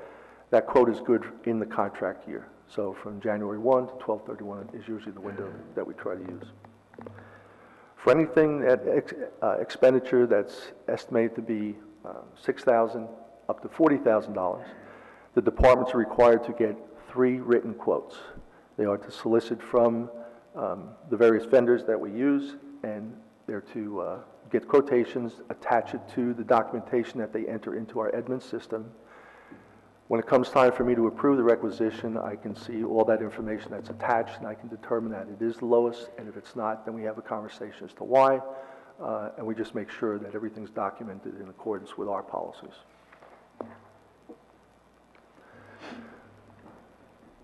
So the department head, the departments that are responsible for entering their information into Edmunds, along with the supporting documentation of the quotes, if they have a co-op or a state contract that they're using, all they have to do is make reference to that vendor's contract number and the date of expiration that contract is with the state or co-op agency. So there's nothing else that has to be done with that. There are cases where a resolution has been passed by council. They will also enter that information to support the purchase or the service that is to be rendered. No payments will be made to any vendor without a signed purchase order. So sometimes you will find that vendors will call up, want to know where their checks are, And when we tell them, did you sign the purchase order, they'll say, oh, we didn't know we had to send that back, or that's what that is. And we have explicit instructions when we send them out. So a lot of times it gets caught in somebody's inbox or outbox, but they eventually get it to us and that gets settled. But that is by law that we have a signed purchase order for all expenditures that we make.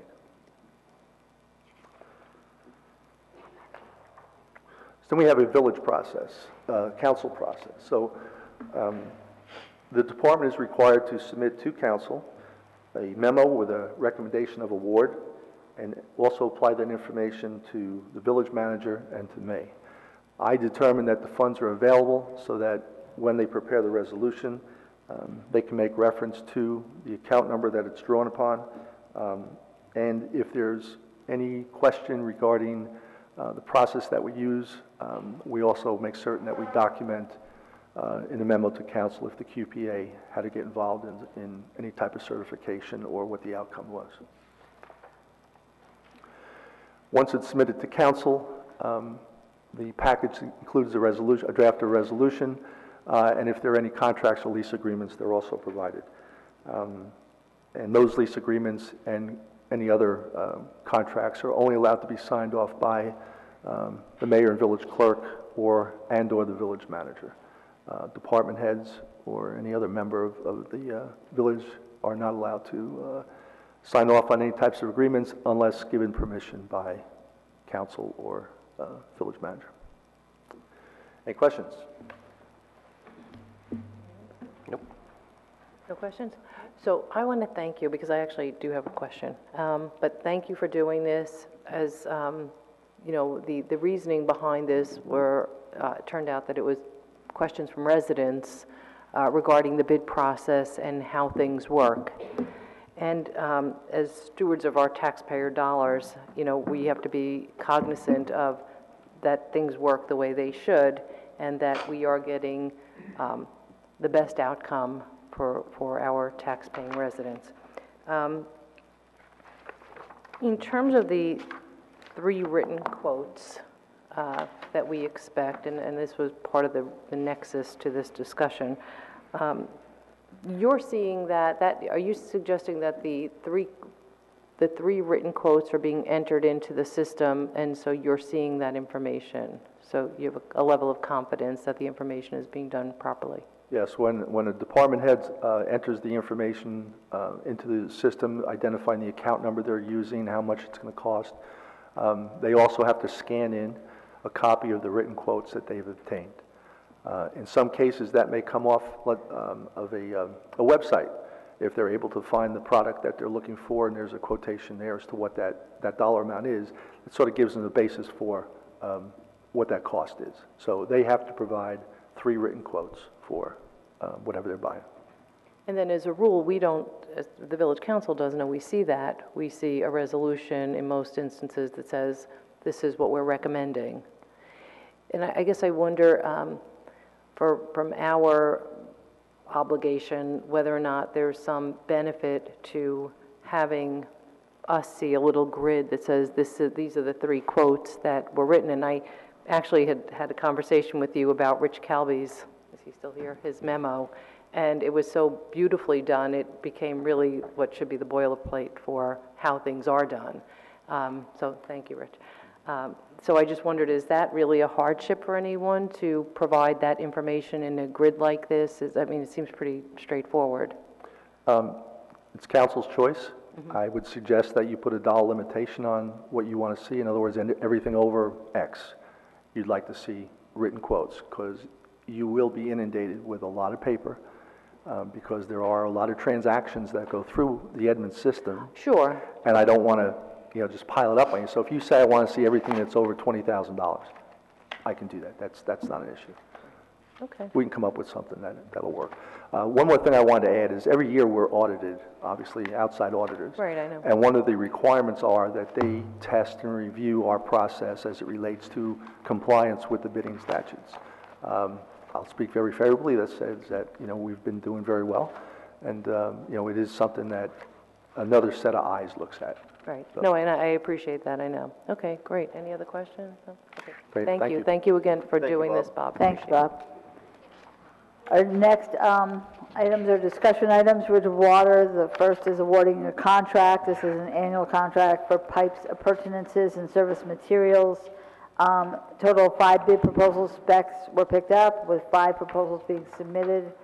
The award of bid is based upon the low bid by category on a per unit basis and the lowest unit price for hydrant items. Each of the 5 companies actually will be used for various categories. The categories include pipe, valves, fittings, clamps and sleeves, hydrants, boxes, brass, and copper tubing. So this resolution will award it to the lowest responsible bidder for each of those items. Okay, questions, comments? Nope. The next one is the award of the contract for the customer portal, which Mr. Timoney and Mr. Calby presented to you. 1 bid was picked up, with 1 bid being received. The sole bidder was Rio Supply out of Sicklerville, New Jersey. The bid is for provision of a software as a service provider for a web-based, user-friendly portal for Ridgewood Water customers. It's a 3-year contract, but it's a 1 year with renewable each year by resolution. This service will be included in the 2018, 2019, and 2020 water utility operating budgets. Questions? Moving on. Okay, the next one is awarding contract for tree maintenance services. This is again for the water department. It was awarded last year, the first year of the 2-year bid. This is the 2nd year. It's again to Downs Tree Service of Hawthorne, New Jersey, in the amount of $40,000. Any questions? Moving on. The next one is property easement agreements. I think I'll have Matt Rogers explain this. First of all, let me apologize to everybody because Heather called me today and pointed out that I typed in the word decorated water instead of discolored water. I think it was just the way the computer worked, but I have a feeling it was really the way I printed it. But in any event, this is a project that the water utility took off based upon a complaint from a residential, a multifamily residential area in Midland Park, where several of the many residents there were having some discolored water. It was looked into, and it really had to do with the pipes and the infrastructure of the water supply there. So what we've done is we've entered into easement agreements to install new piping so that the issue gets cleared up, so to speak, and that in conjunction with the attorney that represents the property owner, we've entered into and basically executed easement agreements with meets and bounds, descriptions, and surveys with locations for the new piping.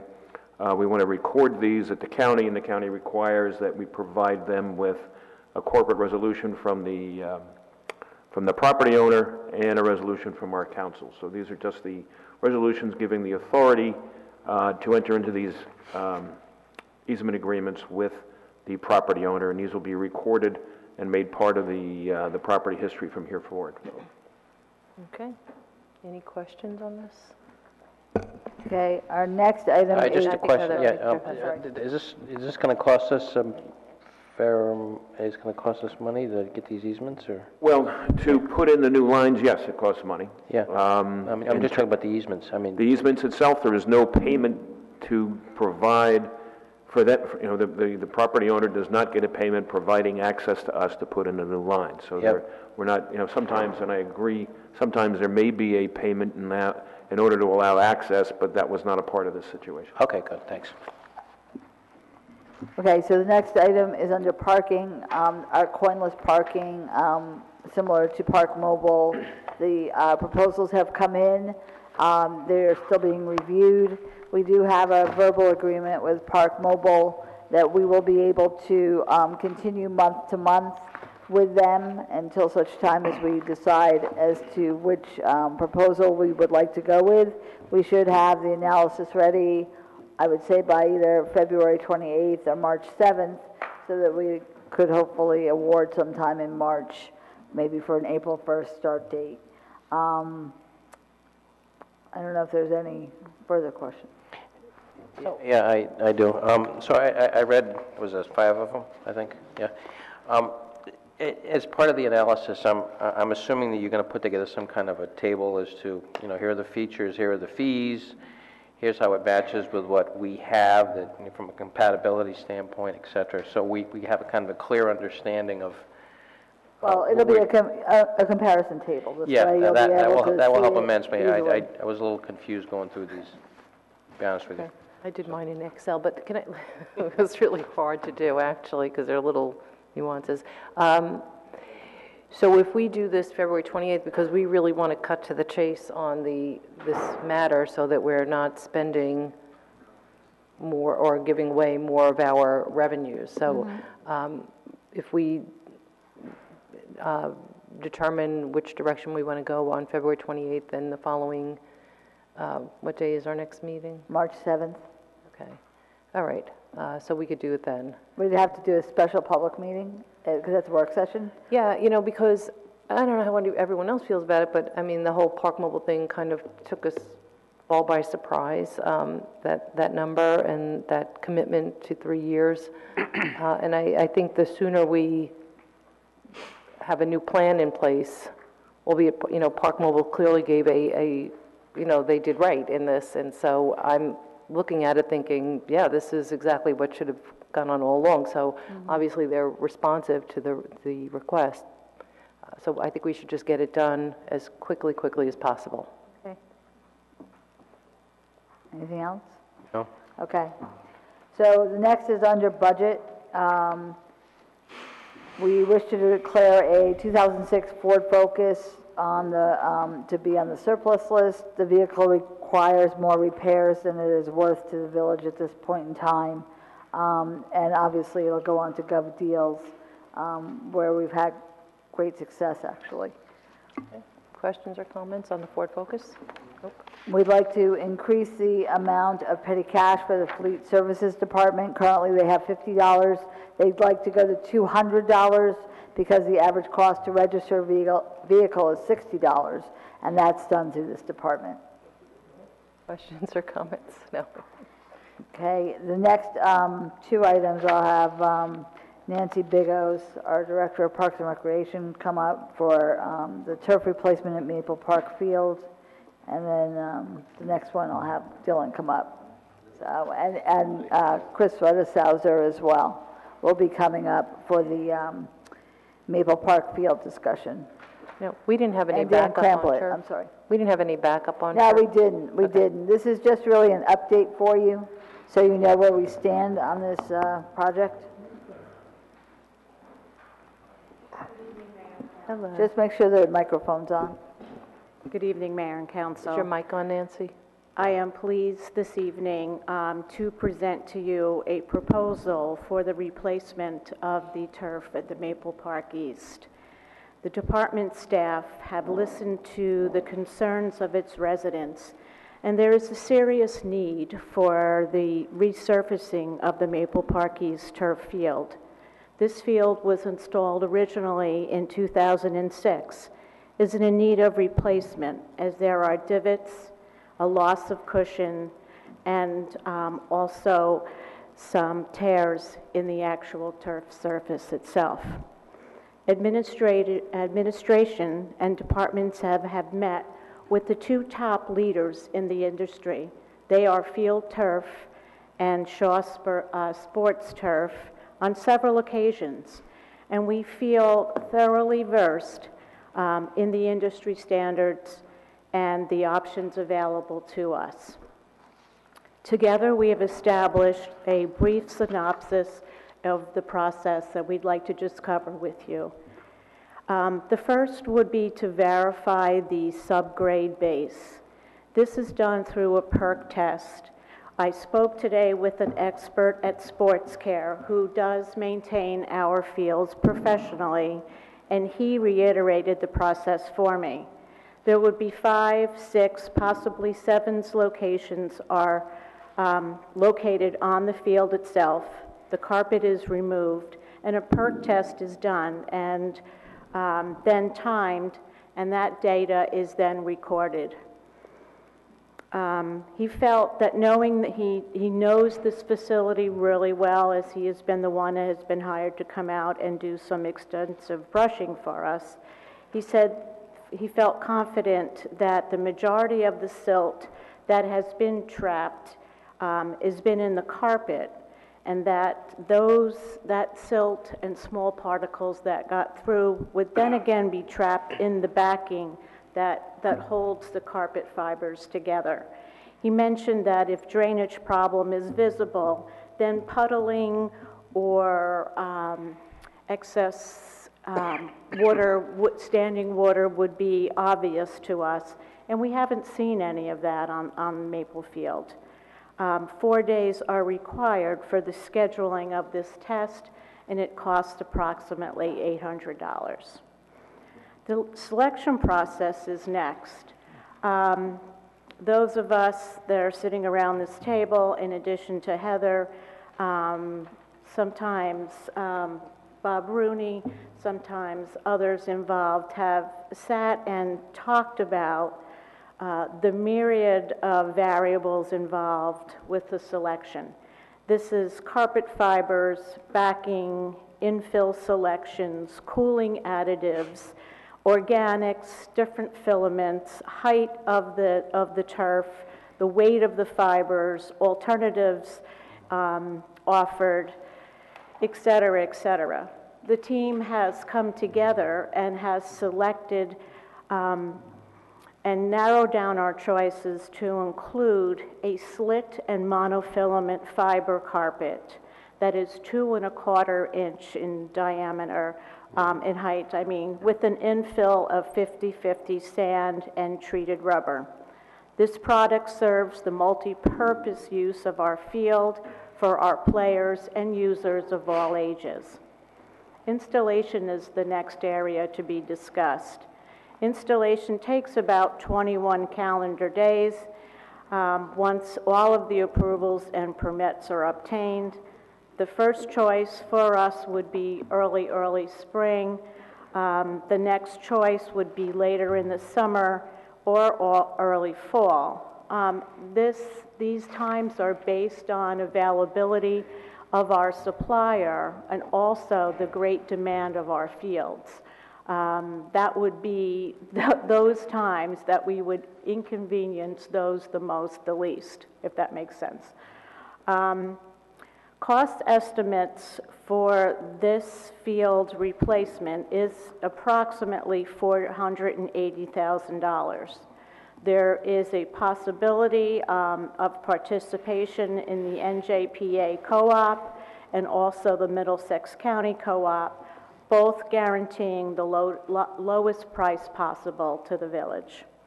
The standard warranty for this product is 8 years old. Funding for this product was proposed by my predecessor and is as follows. $100,000 of this would be from the Village of Ridgewood Open Space Trust Fund, $284,000 capital budget request in the Village of Ridgewood budget. $100,000 of this would be the Bergen County Open Space Grant, which we had applied to in July of 2017. The safety of our park users is paramount. With your approval, we are able to refine our product specifications and begin the process to move forward. I can share with you that this field was originally installed in 2006, and it is 4 years out of its warranty.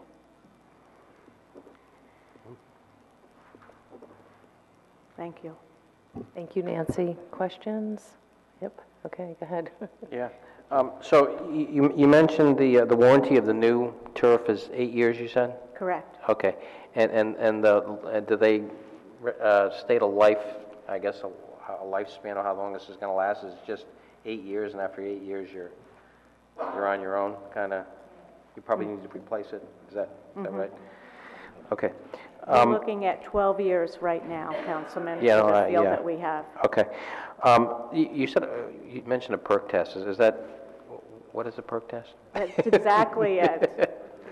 It's percolation. Percolation, Water okay. percolation, So you're right. looking at whether the water goes down through the, Correct, through the In- sub-base. Yeah. Once you take the carpet off or the surface off, there is a gravel sub-base of different textured rock where the water would be permeable through the carpet, and it goes into this sub-base Yeah. for drainage. okay. How many times has this particular field flooded? 3 times. 3 times, okay. And what happens each time it's flooded? Does it hurt the permeability of the turf itself? With the flooding, as Nancy has said, we're surmising that a great majority of the silt that's transported by floodwater is captured on the fabric of the turf field. After each flood event, we have to clean the field, and a lot of that fine material, that silt, is removed. However, given the complaints of the hardness of the field, it would make good sense to just make sure that the underlying stone mat hasn't been compromised by any infiltration of the fines, reducing its effectiveness. Hence, the recommendation to do the perk test. Okay, good, thank you. And so, you mentioned there's a $100,000 grant from Bergen County for this? We have submitted the grant. Yeah. We're waiting for approval from the county on Yeah. that. And we're not guaranteed 100,000. There's a They may match? reduce it, so, yeah. Oh, okay. So we have to see Yeah, what we get. Are there other opportunities for grants with this? I mean, do you have any other? We're working with Millennium Strategies, as you Okay, know. yeah. I don't know that they've found anything yet that would help us with this particular purchase. Okay. But we'll have them continue to look. Oh, good, great. So that's it, thank you. All right, thank you for giving us the update. Is there any reason why we couldn't use more money from the Open Space Trust Fund versus Village of Ridgewood money for this? Is there any kind of statute that says you can only use X amount for field maintenance or turf replacement, I guess, in this case? I don't believe there's any statutory requirements. It's just what we and the council decide to use our open space trust fund money for. It can be used for purchase of open space. It can also be used for maintenance of open space properties. And, you know, the open space committee certainly is, you know, an advisory committee and can certainly give their recommendation. But ultimately, it would be the council's decision as to how that money is spent. The hope is that there would be enough money left there that if some other property on the Rossi, which we have not yet purchased, came up for sale, that would facilitate us in purchasing that piece of property.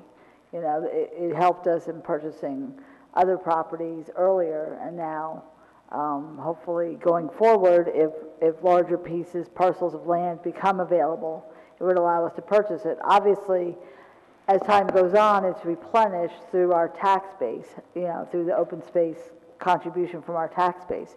However, it takes time for it to build up, so. Thank you. And could this be followed up with some kind of a savings plan or some kind of forward-looking way to basically look at this situation? Because we have a field and we're going to have to replace it. You're going to have to replace it every 8 to 10 years. And, you know, it's like you can't ignore it because it's a cost that's going to come up, and you know it's going to be either 8 years or 10 years or 12 years.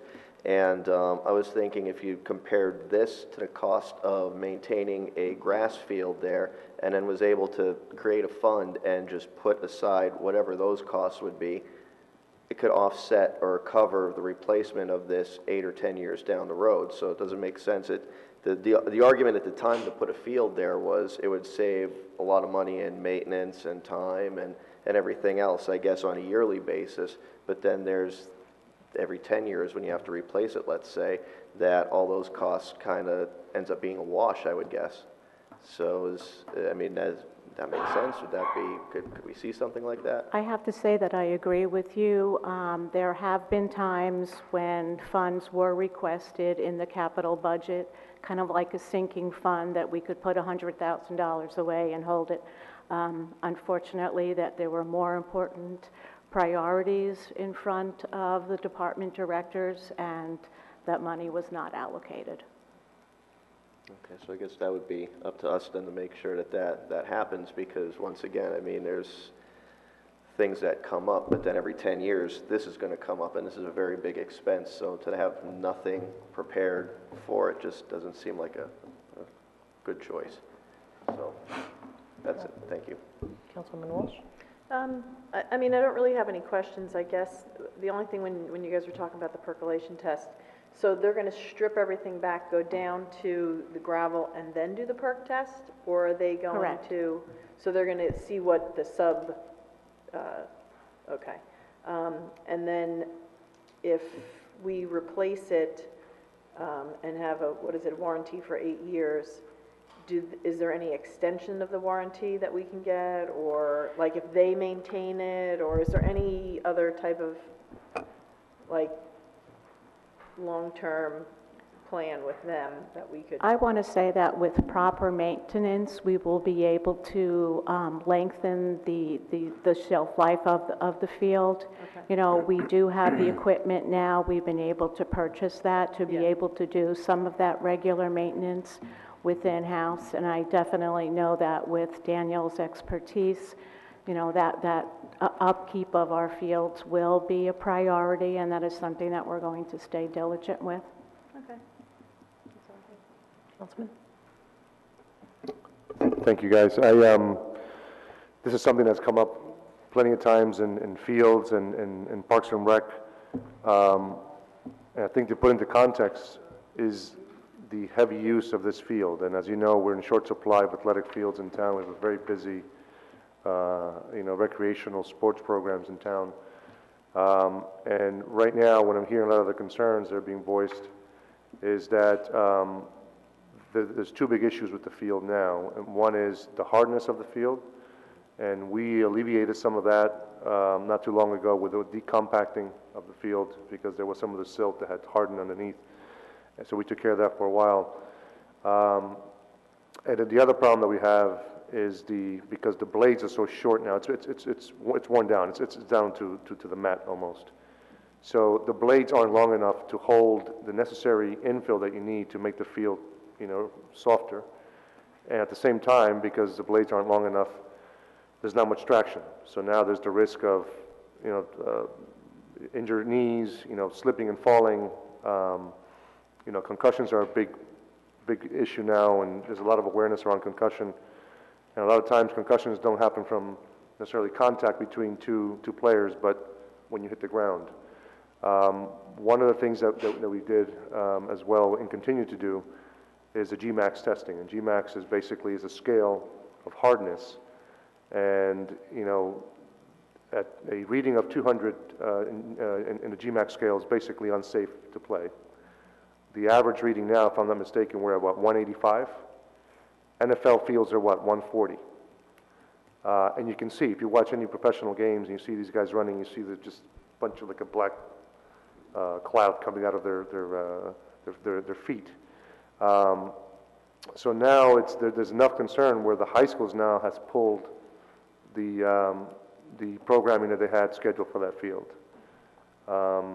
They're very concerned by it. I know junior football uses that field as well for flag football, lacrosse, and we've now had to basically take this field almost completely offline and look to other fields. And again, that puts a significant strain on the scheduling of the fields that we have currently. And I understand the concerns from the parents and the coaches because of, safety first. I mean, that's what we're all concerned about at the end of the day. One of the, just going back to the point that Deputy Mayor brought up, and it was, the creation of the sinking fund. And I think that, that's a must in terms of going forward. Had that been done, and I think the idea at the time when the field was installed, that there was a, theoretical savings of maintaining a turf field versus grass, and I think that equated to about $33,000 a year. And the thought process at the time was, you set that money aside to sinking fund, because you're saving that anyway, technically, right? Mm-hmm. So had we done that, here we are, 12 years later, 13 years later, the field could basically pay for itself. I think the funding options that were presented, I think that's, obviously, I think we're trying to squeeze it from wherever possible. You know, one of the things that I've heard from the sports teams, the sports organizations, is that there's a willingness from them to try to help us as well. You know, it doesn't seem to me like there's a lot of money sort of up front to help us fund this, but I think we can start to talk to them in helping us towards contributing to that sinking fund. You know, spread out the contribution over, you know, the life of the product, and I think we can, you know, be in a much better place the next cycle around. But I want to thank you, you know, for all the work that you've done. I know you guys have been in this beautiful weather, touring the field and looking at all the different options, and I think, you know, the timing of it, unfortunately, I think if you talk, you know, the urgency of it from the sports teams, sports organizations, it's that they want it now. I think, you know, realistically, if we're looking at, you know, covering this through the various mechanisms that we have here, I think that, you know, it's more realistic that we're looking at late summer, early fall. Have we talked to, has this come before Open Space in terms of what the recommendation is from Open Space in terms of priorities of what As far as the expenditure that we have? of what the plans are for spending that money? Yeah, so we have, I don't know, 760,000 or something like that. Can we use that money without, does that have to go towards diversion or no? Or can we use for anything? No, it can't go towards the diversion. It can't go to, okay. Right. It has to, but in order for us to fix the diversion, we have to buy something. Right. Well, or put a piece of property on our Rossi Yeah. that we currently own that's not already on the Rossi, which Yeah. is the open space inventory. Yeah, so one of the issues we have is that with the diversion is, and we can't get any money from Green Acres until we buy a piece of property. And so we're kind of SOL as it relates to that. And that's one issue, okay? But again, I think it's up to, I guess, the council to decide what they want to do with that 760,000. If we decide that it's a better use to go ahead and pay for the field, and then I guess that's what we do. Yeah, I just want to make sure if there was anything that was prioritized already, I mean, obviously, it's a big chunk of money. Yeah. And in order not to disrupt anything else that would have been a priority, I guess. Yeah, I mean, the only priority is the diversion issue, but I mean, again, if we decide that we want to do, pay for this. Yeah, I think that the diversion issue is unrelated. If I'm understanding, the diversion issue is unrelated, and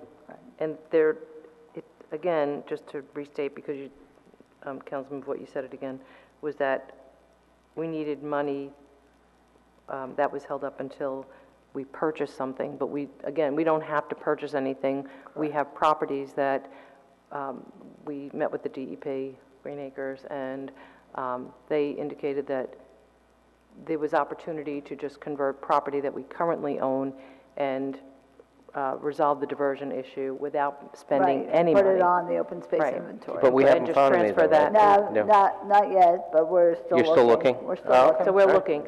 So, but I think that, so because you can't purchase the property anyway out of that trust fund, that would be then the council's choice how to use it.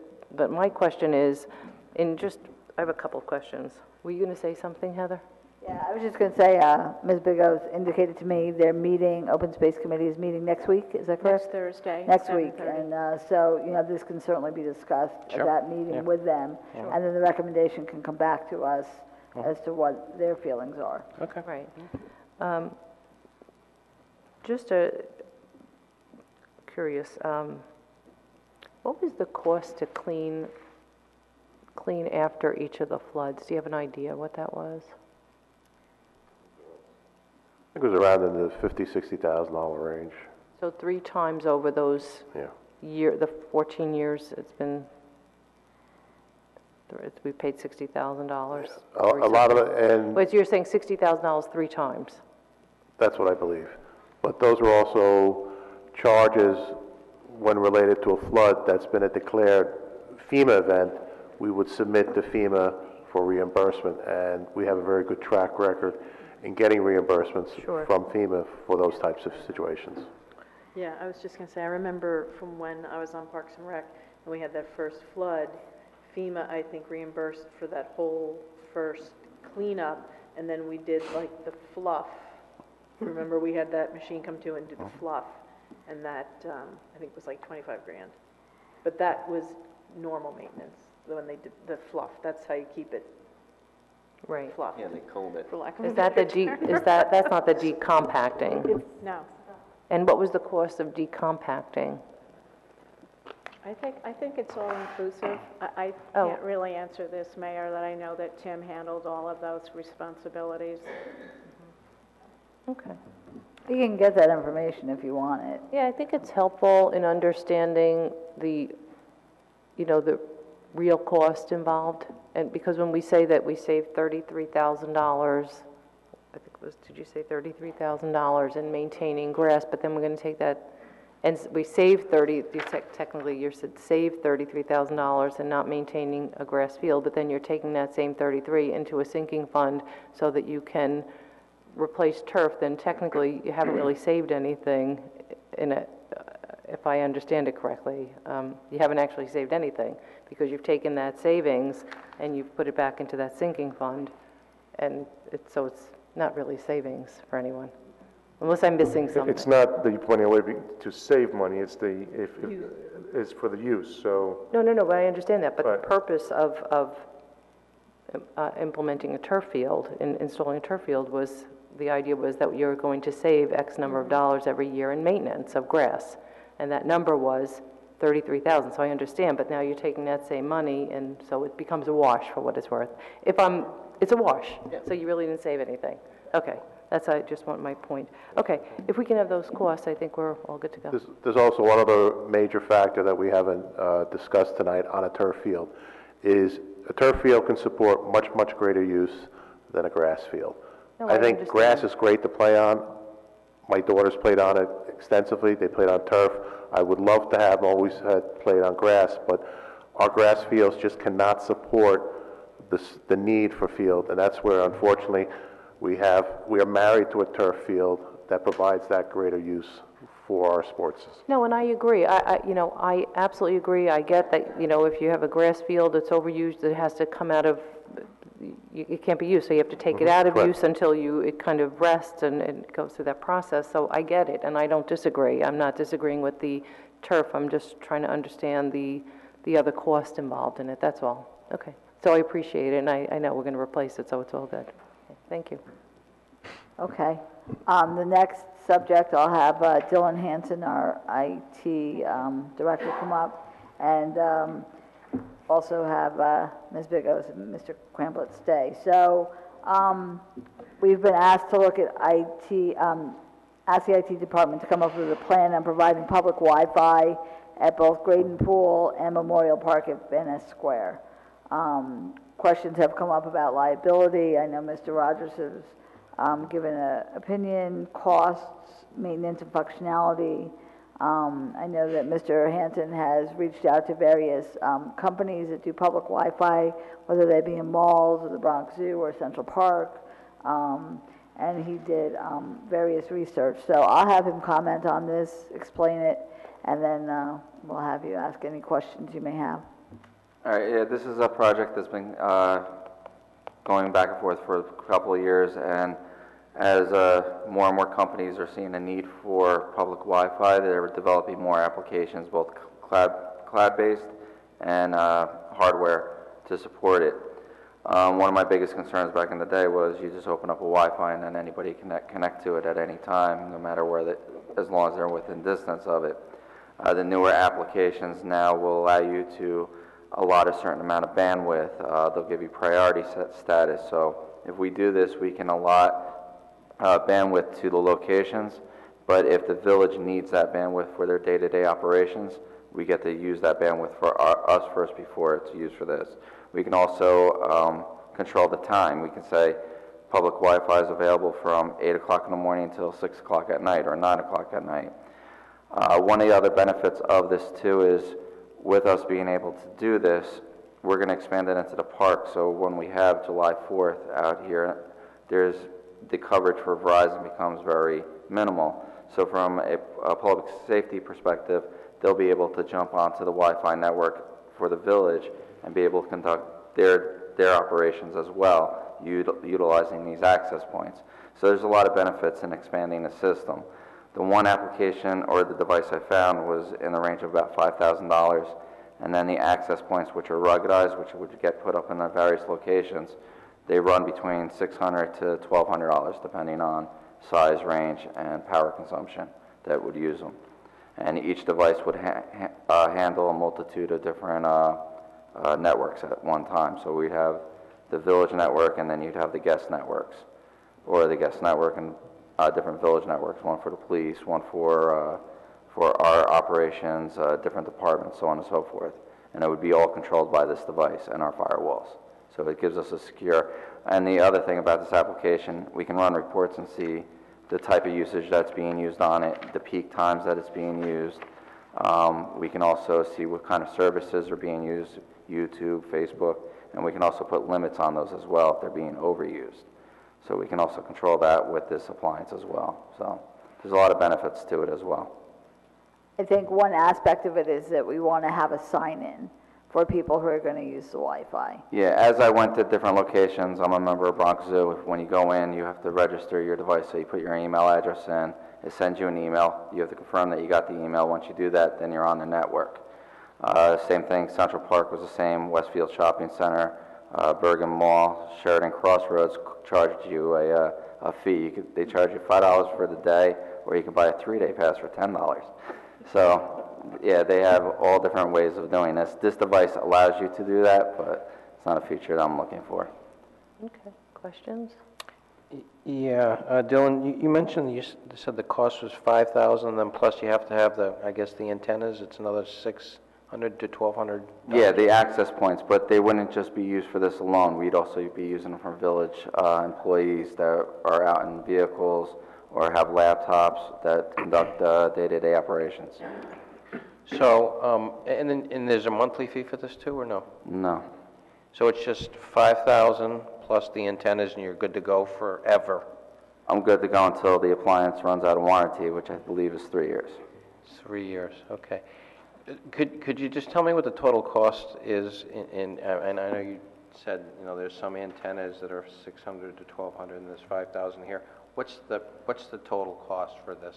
If we do, right now, if we say we started with grade and pool, the antennas are already there. Yeah. We just need this device, would be $5,000. Okay. If we add antennas up at Memorial Park at Van Ness Square, you'd probably need about 2 antennas up there, and then the cost to run fiber to that location and also power the units, to hook them up to for electricity. How much is that? I don't know the cost on that because we never measured the distance from the current fiber loop going up into that location. Would you be able to provide that at a future date? Yeah, we can talk to the department and find out what that cost would be. All right, around. thank you. I think our recommendation is going to be to start at Graydon, because that's the easier one to do, obviously, and where we've been asked to provide it. Not that we haven't been asked in the park, but, so that would be something that we could do easier and, you know, with less cost. I mean, it's still $5,000, but it's not adding more connectivity towards the park. So, I mean, that's, I think, the recommendation. If we do grade and pool, it will also provide a guest network at Stable and Village Hall too, as well. So is that for the whole year, or is it just for like the summer that you would use Graydon? I'm assuming you'd be able to access Graydon Pool all year round, right? No, during the fall, winter, and spring, that device would be shut off, but we'd still keep Village Hall active, the Stable active for events that go on at those locations. I got it, okay. Because we do get asked a lot when people come in, do you have a guest network that we can get onto? Okay. So. Thank you. Yeah, thank you. I was also going to ask about, you know, running fiber to Van Ness, and since it's already running the Graydon, I would say maybe start there, see how everything works, and then move it out to Van Ness or maybe other parks if you know, it's requested or it seems like a good idea. But I think it's a good start, and if we get the number for fiber, maybe if it's not too much to run it to Van Ness, maybe we could do it this year in the capital project or something like that. But we would have to get there. Thank you. Councilwoman Walsh? Councilman Hache? So I wish Dave was still here. I know he's been working really hard on on getting this thing done. You know, one of the things that, that we talked about a lot in terms of the enhancements to Graydon Pool, and it's also kind of dealing with the reality of life today. A lot of folks are working from home, or at least, you know, maybe some days, you know, Fridays or so on, and providing this type of amenity at Graydon, I think it's, you know, it will attract more people, and if you have a choice of staying home and having to do some work, or, you know, heading over to the pool and spending some time out in the sun with the kids and so on, I think if you have this option, you know, it makes it that much more appealing. Something else to understand is that we're not talking about the entire park, because it's a very big area to cover. We would talk about doing by the pavilion where the barbecues are, right? By the concession stand, and then also by the other the canopy, like that big tent there as well. It's not necessarily covering the entire pool. Obviously, you don't need coverage in the middle of the water. Float with your floating around. But that's, you know, that's the kind of stuff that I think, when we talk about, you know, the experience for the end user at the end of the day, and attracting more people to the park, and really, you know, the quality of life, and I think that's a great way to give them that option. And obviously for Van Nest, you know, center of the downtown, you know, enhancing the experience, not just sort of, you know, making the downtown a destination, but once you get there, what's the experience? So one of the questions that I had was on the access. So once with the system that you've seen where you log in through your email and you get sort of a registration link, is that a one-time, or is it every time you're going to go into the park you have to re-register again? No, according to the appliance, it's a one-time. If something gets violated on, like, any of the policies, if we set criteria and it gets violated, then it would just red flag the device, and then the next time a person logged on, they would be denied. But for the most part, it's just a one-time registration. And then I know, you know, a lot of hotels, when you travel abroad, there's access points to Wi-Fi. One of the concerns always is if you're traveling with children and there's a sort of a shared computer or you can access to your phone, can we restrict the types of website that people can access through the Wi-Fi network? Is that? Yes, this has a control to it, so we can set categories of what's allowed and what's not allowed. That's it. Thank you. Thank you very much, guys. So I just have a couple of questions, and it's a great project, and Councilman Boyd actually asked most of my questions about how many antenna, how much what the whole cost, and that's an important number to know. But as an Optimum customer, I have free Wi-Fi almost everywhere I go. It's like that thing. It's like following you everywhere. So who are the customers? Because I'm paying, as an Optimum customer, technically I'm paying for my free Wi-Fi. It's not free Wi-Fi. I'm paying for a service to have Wi-Fi access everywhere I go. So who exactly are there, I guess, service providers that don't have that opportunity to sign in, Verizon? So we're providing a service that I'm paying for personally to others. Is that accurate? Yeah, it would probably be for out-of-town visitors or families that might live in a different state that don't have Optimum, or it could be somebody that's on a different subscriber, different ISP or something. Right. And my other question is, when I'm on, if I were to go into your Wi-Fi, that's our Wi-Fi, Village Guest, and I didn't have a sign-in, have to go through that step of registering, does my device register? Like in other words, my device doesn't automatically register into Wi-Fi? No, it doesn't automatically register. What would happen is it would connect to the Wi-Fi, and then it would prompt you to enter a name and an email address. If you don't enter that, then it's not going to go any further. No, but if I didn't have to go through that, couldn't the Wi-Fi know what device was used, or it doesn't have that? Because every device has an identification number, right? Okay, so every single device, whether it's an iPad, a cell phone, all of those devices have a unique identifier, yeah. identifier. So is that something that you see, or could you set it up where you just see the identifier? Because then is the identifier, presumably, I don't know much about this, but presumably that identifier is connected to my name somewhere in the cloud.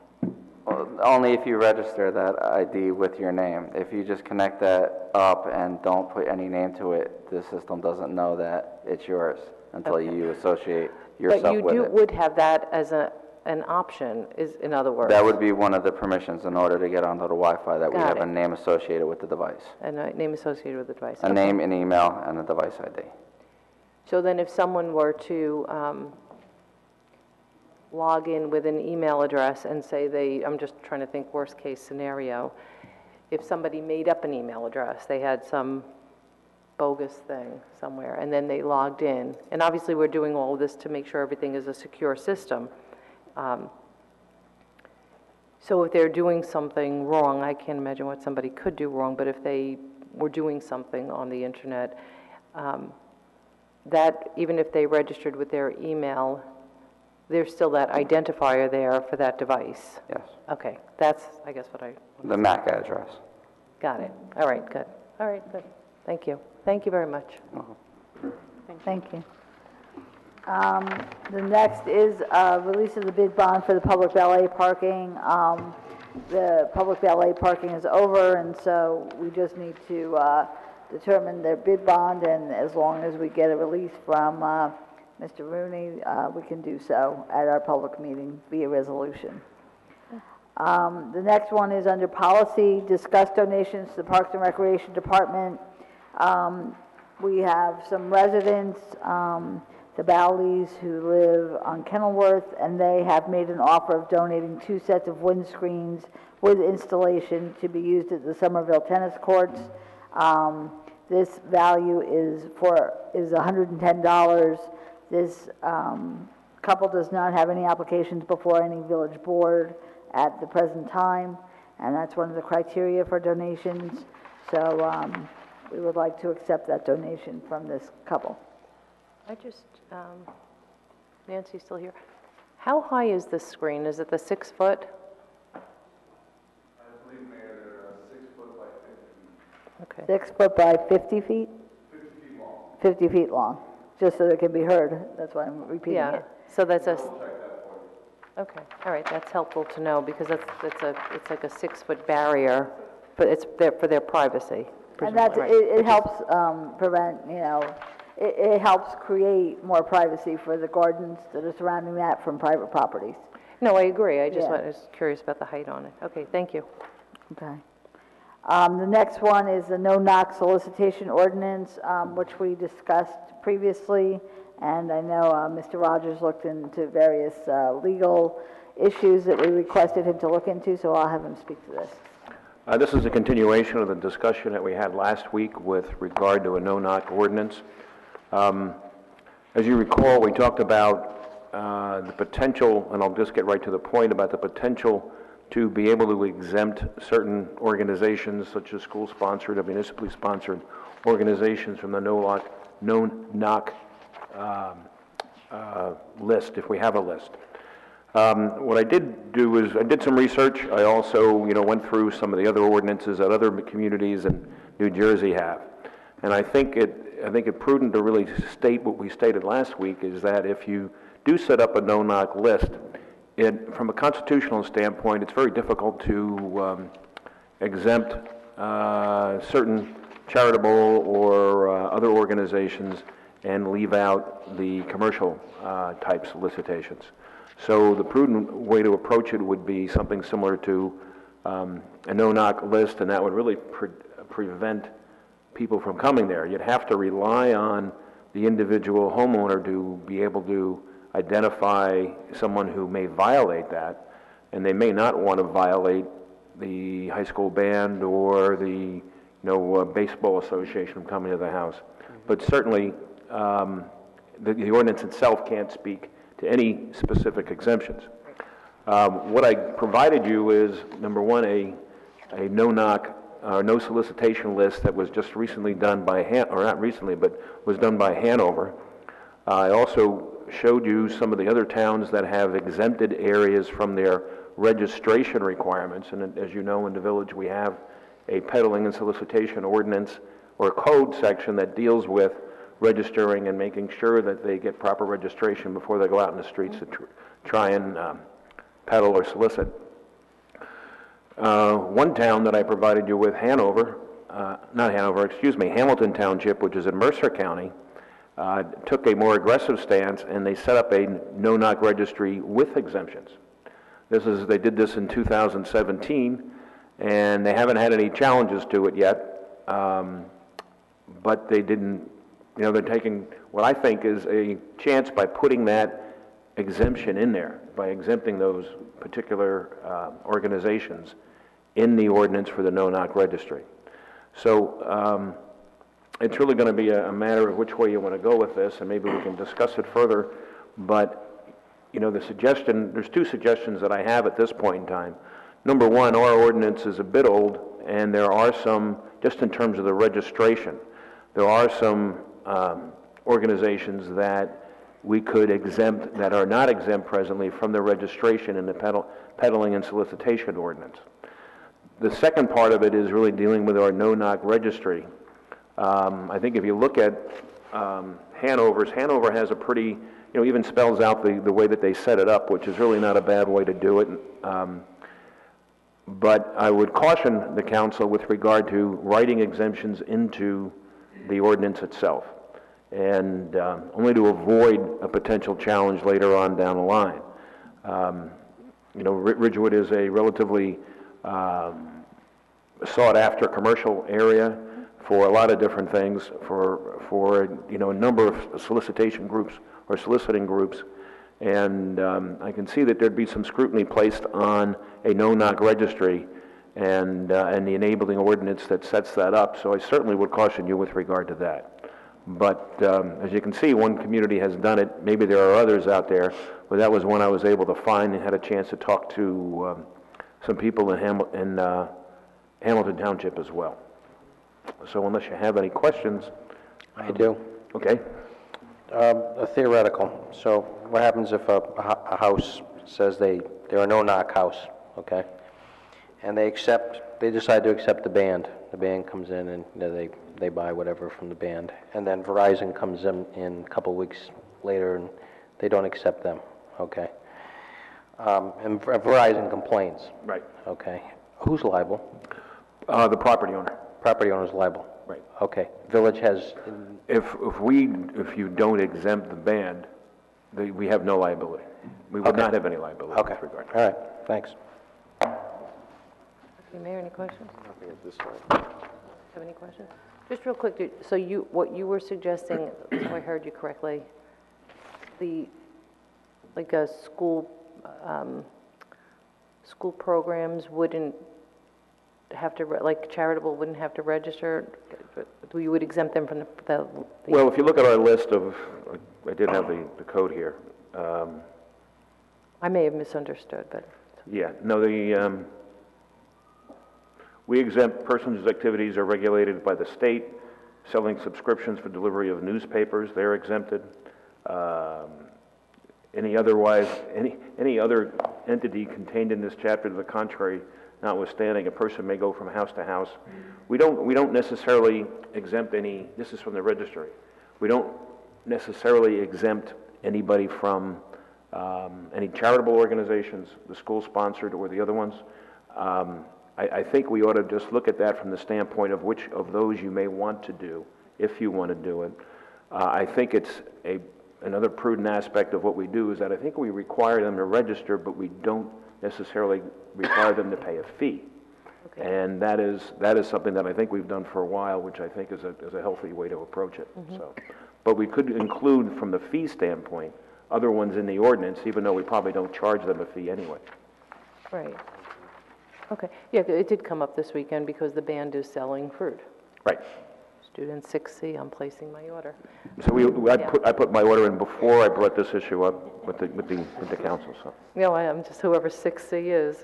I'm good to go. Knock, huh? All right. You going no knock? Is that what you're doing? Okay. All right. The fruit looked good. So, do you want to move forward then with a no-knock ordinance and? No-knock registry. Yeah, Yeah. I agree, I think so. Okay. I'm not in favor of it. I think we No. should just, no, You are or not? You are not? no. Okay. I'm not in favor of it. So two not in favor, the other three are in favor? I mean, this is something a resident has a choice. It's a personal choice of a resident to decide whether or not they want solicitors at their door.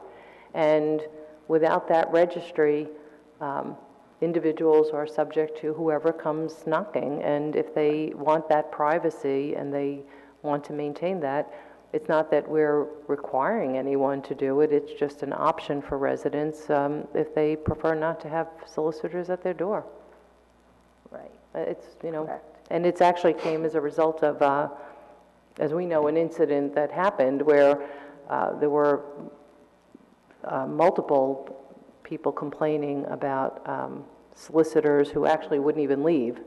And then a resident who emailed and said, we should probably consider this, and it's come up before. So I just think it's, you know, for me, I support it because I think it's not something, it's something that's optional for a resident. If they don't want someone coming to the door, their private property, I think we should be supportive of that. Okay. Could this turn into like a ridiculous amount of paperwork to try and maintain, or do you think there'd be any kind of overuse of staff time trying to? Well, I'm hopeful that if we do this, that we could do some kind of fill-in form on the computer and that it be sent. Most ordinances I've read has said that it goes to the municipal clerk, and then that person then forwards it to the police department on a quarterly basis, but it can be updated at any time. It could be more frequent if all of a sudden there's a big amount that are, you know, given. And so the list would be generated from those people who had registered, and it'd be given to the police department, and when solicitors would come in, they would be given those houses where people have requested that they don't get solicitation.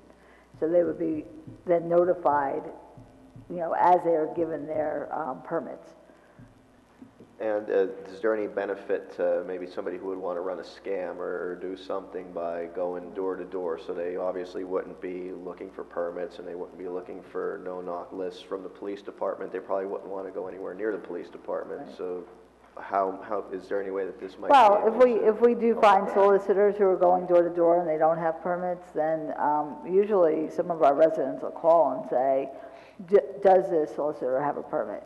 If they do not, or if you're on a no-knock and you get a solicitor, then they could say, you know, Joe's gutter cleaning was here, and I wanted no-knock, why didn't he get it? And they'd say, well, we don't even have him registered as a solicitor, so they could be looking for that, you know.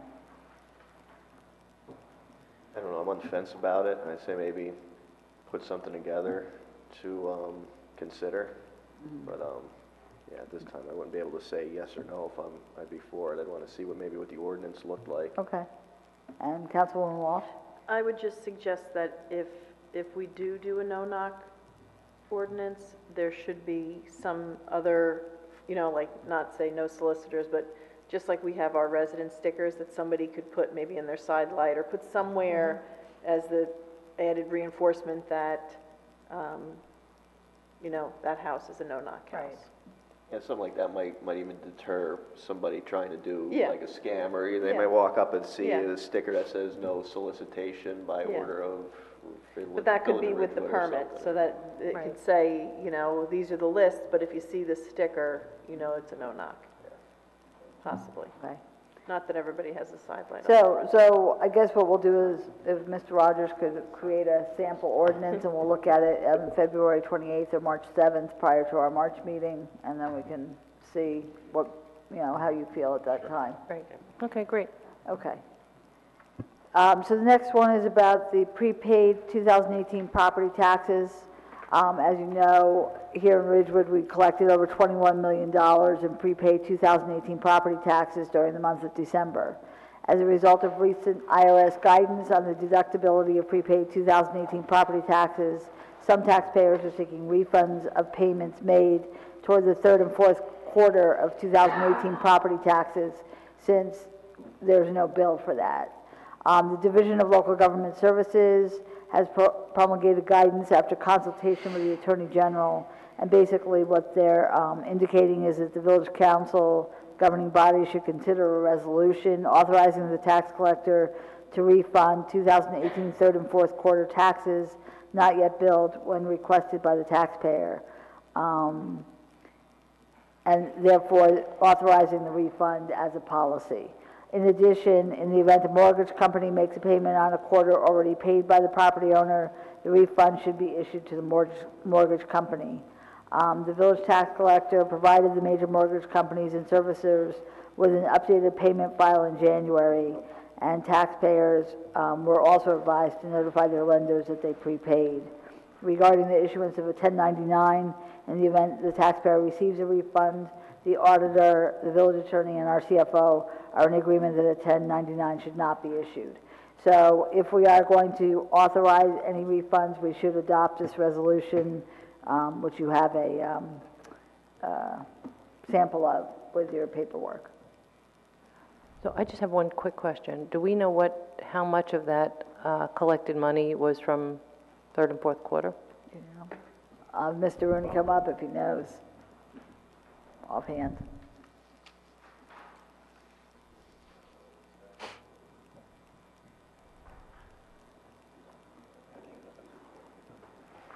Going by memory now, I provided this to the newspaper, and I can't remember the number. I think it's about 20, I'm going to say 23% were second half payments. Okay. Majority were the first half. Right, presumably most people just paid the first half because that made the most sense. Correct. That was already billed. Okay. Go ahead, Jeff, I'm sorry. Yeah, Bob, this money that we have, this 21 million, where is it being put for any kind of investment? And what do you expect? Do you expect any additional kind of income off of this year versus last year? We've invested $2 million with the New Jersey State Management Program. Uh-huh. Interest rate, I think there was 1.57, somewhere around there. Okay. Went back to Valley and called 3 other banks. Valley's giving us approximately 1.65. Okay. And so how much incremental income do you anticipate from this over what we normally? So it's going to be drawn down quarterly, obviously, That's when we fine. pay Yeah. school tax and things of that nature. So I'm looking at maybe about $150,000. And extra income Yes. this year, just Yes. based off of the interest? Yes, that'll go right to surplus because I can't anticipate it. Got it. Till next year. Okay, good, thank you. Any questions? Questions? So you'd like So to do do we- this resolution so that we can refund the prepaid third and fourth quarters, if requested? If requested. Okay. Okay. Yeah, Okay. if requested, obviously, Correct. you know. Yeah, You don't refund anything. Do exactly. you know how many, Okay. just curiosity, how many requests were made? So far, we've had probably about 10 or 15 Okay, that have asked for it back. all right. When I get around April, I might have a lot more. Okay, good, thank you. Okay. Our next item is under operations. It's a liquor license transfer from Fish Ridgewood to Oak Street Liquors. I'm waiting for the final memo from the police department. I don't know if it's quite ready to go yet, so if I don't have that before next week, it'll have to be put off until March for the transfer. So I'll see what, happens. The next item, I'd like Captain Lyons from our police department to come up. Annually, the village has adopted a resolution to allow us to participate in the rapid deployment force. It's actually called the Bergen County Police Chief Mutual Aid Plan and Rapid Deployment Force, and it's submitted by the Bergen County Police Chiefs Association. There are actually several different kinds of police responses throughout the county, and I know Councilman Voigt wanted additional information. So Captain Lyons, I think, has put together a great chart for us to look at, which describes what each of these teams does. And if you could just summarize it for the council, what's in the chart, and this way, hopefully there'll be an understanding, and at that point, we can ask whether or not we're ready to move forward with that resolution. So what I went ahead and did was I just broke out the 3 major teams that are available to us through the county. We have a rapid deployment team, which is RDT. It's basically an anti-terrorism team, and basically what that is, if we know we have a pre-planned event or something that we would want extra people there, they're trained in behavior patterns, things like that. A lot of times they're not in aggressive gear like SWAT outfits or anything. They're more plainclothes or just like a polo, something like that. But they're there really just to look at the crowd and kind of focus of if there's specific indicators of, hostile intent. That's really their goal. Below is kind of, they're directly out of the Bergen County Prosecutor's Office, and the training requirements, if anybody's interested, it's right below them. We do not have anybody on that team. That team is closed currently, but they are available to us should we need them or should we want them. The Rapid Deployment Force, the RDF, that's a different type of thing. Those are more for a riot, a large-scale incident such as like a plane crash where you need massive numbers to cordon off an area, almost 7 blocks wide, something like that. A really major search where you're trying to search a large wooded area or huge cityscape. That's when you would call them. They're from the Bergen County Police Chiefs Association and the County Office of Emergency Management. We do not have anybody currently on them. From Ridgewood, we used to. We had 2 officers that trained with them, and now we do not. The other one is the regional SWAT team. They're kind of what I think everybody would know just from TV. It's you call them out when you have a barricaded suspect, you have an active shooter, anything like that. We have 2 officers assigned to them right now. They're run from the Bergen County Prosecutor's Office and the Bergen County Sheriff's Department. The commitment for our officers right now is, training-wise, is 8 hours a month, and then they're on call basically every 3rd month is the best way to describe it. Since we have 2 people, one is on call, let's say January, the other February, and no one March, and then it rotates through like that. There's no set to when they're going to be called out. It's an as-needed basis. The only thing I will say about that is they also have a new initiative called the like a SWAT truck, which is like an emergency response truck. So they rotate people through that. So that's an extra resource that's available to any town in Bergen County. They have a north truck and a south truck, and basically what they do is they're on it. Our officers are on it 1 time per month, and then 2 times the next month, and then back to 1 time. So 1 day a month, then 2 days, then 1. It rotates like that. So 3 days in every 2-month period is the best way to say it. That truck, while it's in service, is in our area in Ridgewood. When our guys are on it, if a Mawa guy or another town was in it, it's in their area. That's basically the benefit for our officer being there, is during those times they're here. Obviously, they're also available regardless who's on it if there's a emergent call that would require them to come. There are no requirements that we participate in any of these. However, the Bergen County Police Chiefs Association recommends kind of a 10% of your police department be allocated to outside, to county-wide services. We currently are a little under 10%. I want to say we're right at around 9%. I mean, we're very close to that number. We have 4 people total on we have 2 on the SWAT team and then another one on the fatal accident team, which is not in here, and 1 on the computer crimes task force. Those don't really have training requirements. That's why they're not here. They're just as needed, investigative. They'll be called up. So we're pretty much right in line with that 10%. Obviously, the benefits of having people on these teams, they get extensive training that the Ridgewood Police Department cannot provide, whereas the county can. I mean, the county SWAT team provides monthly training and, in fact, brings out outside contractors that are used to train, SWAT teams in LA, Dallas, New York City, things like that. So there's definitely a level of training for the SWAT and our guys who were in the Rapid Deployment Force.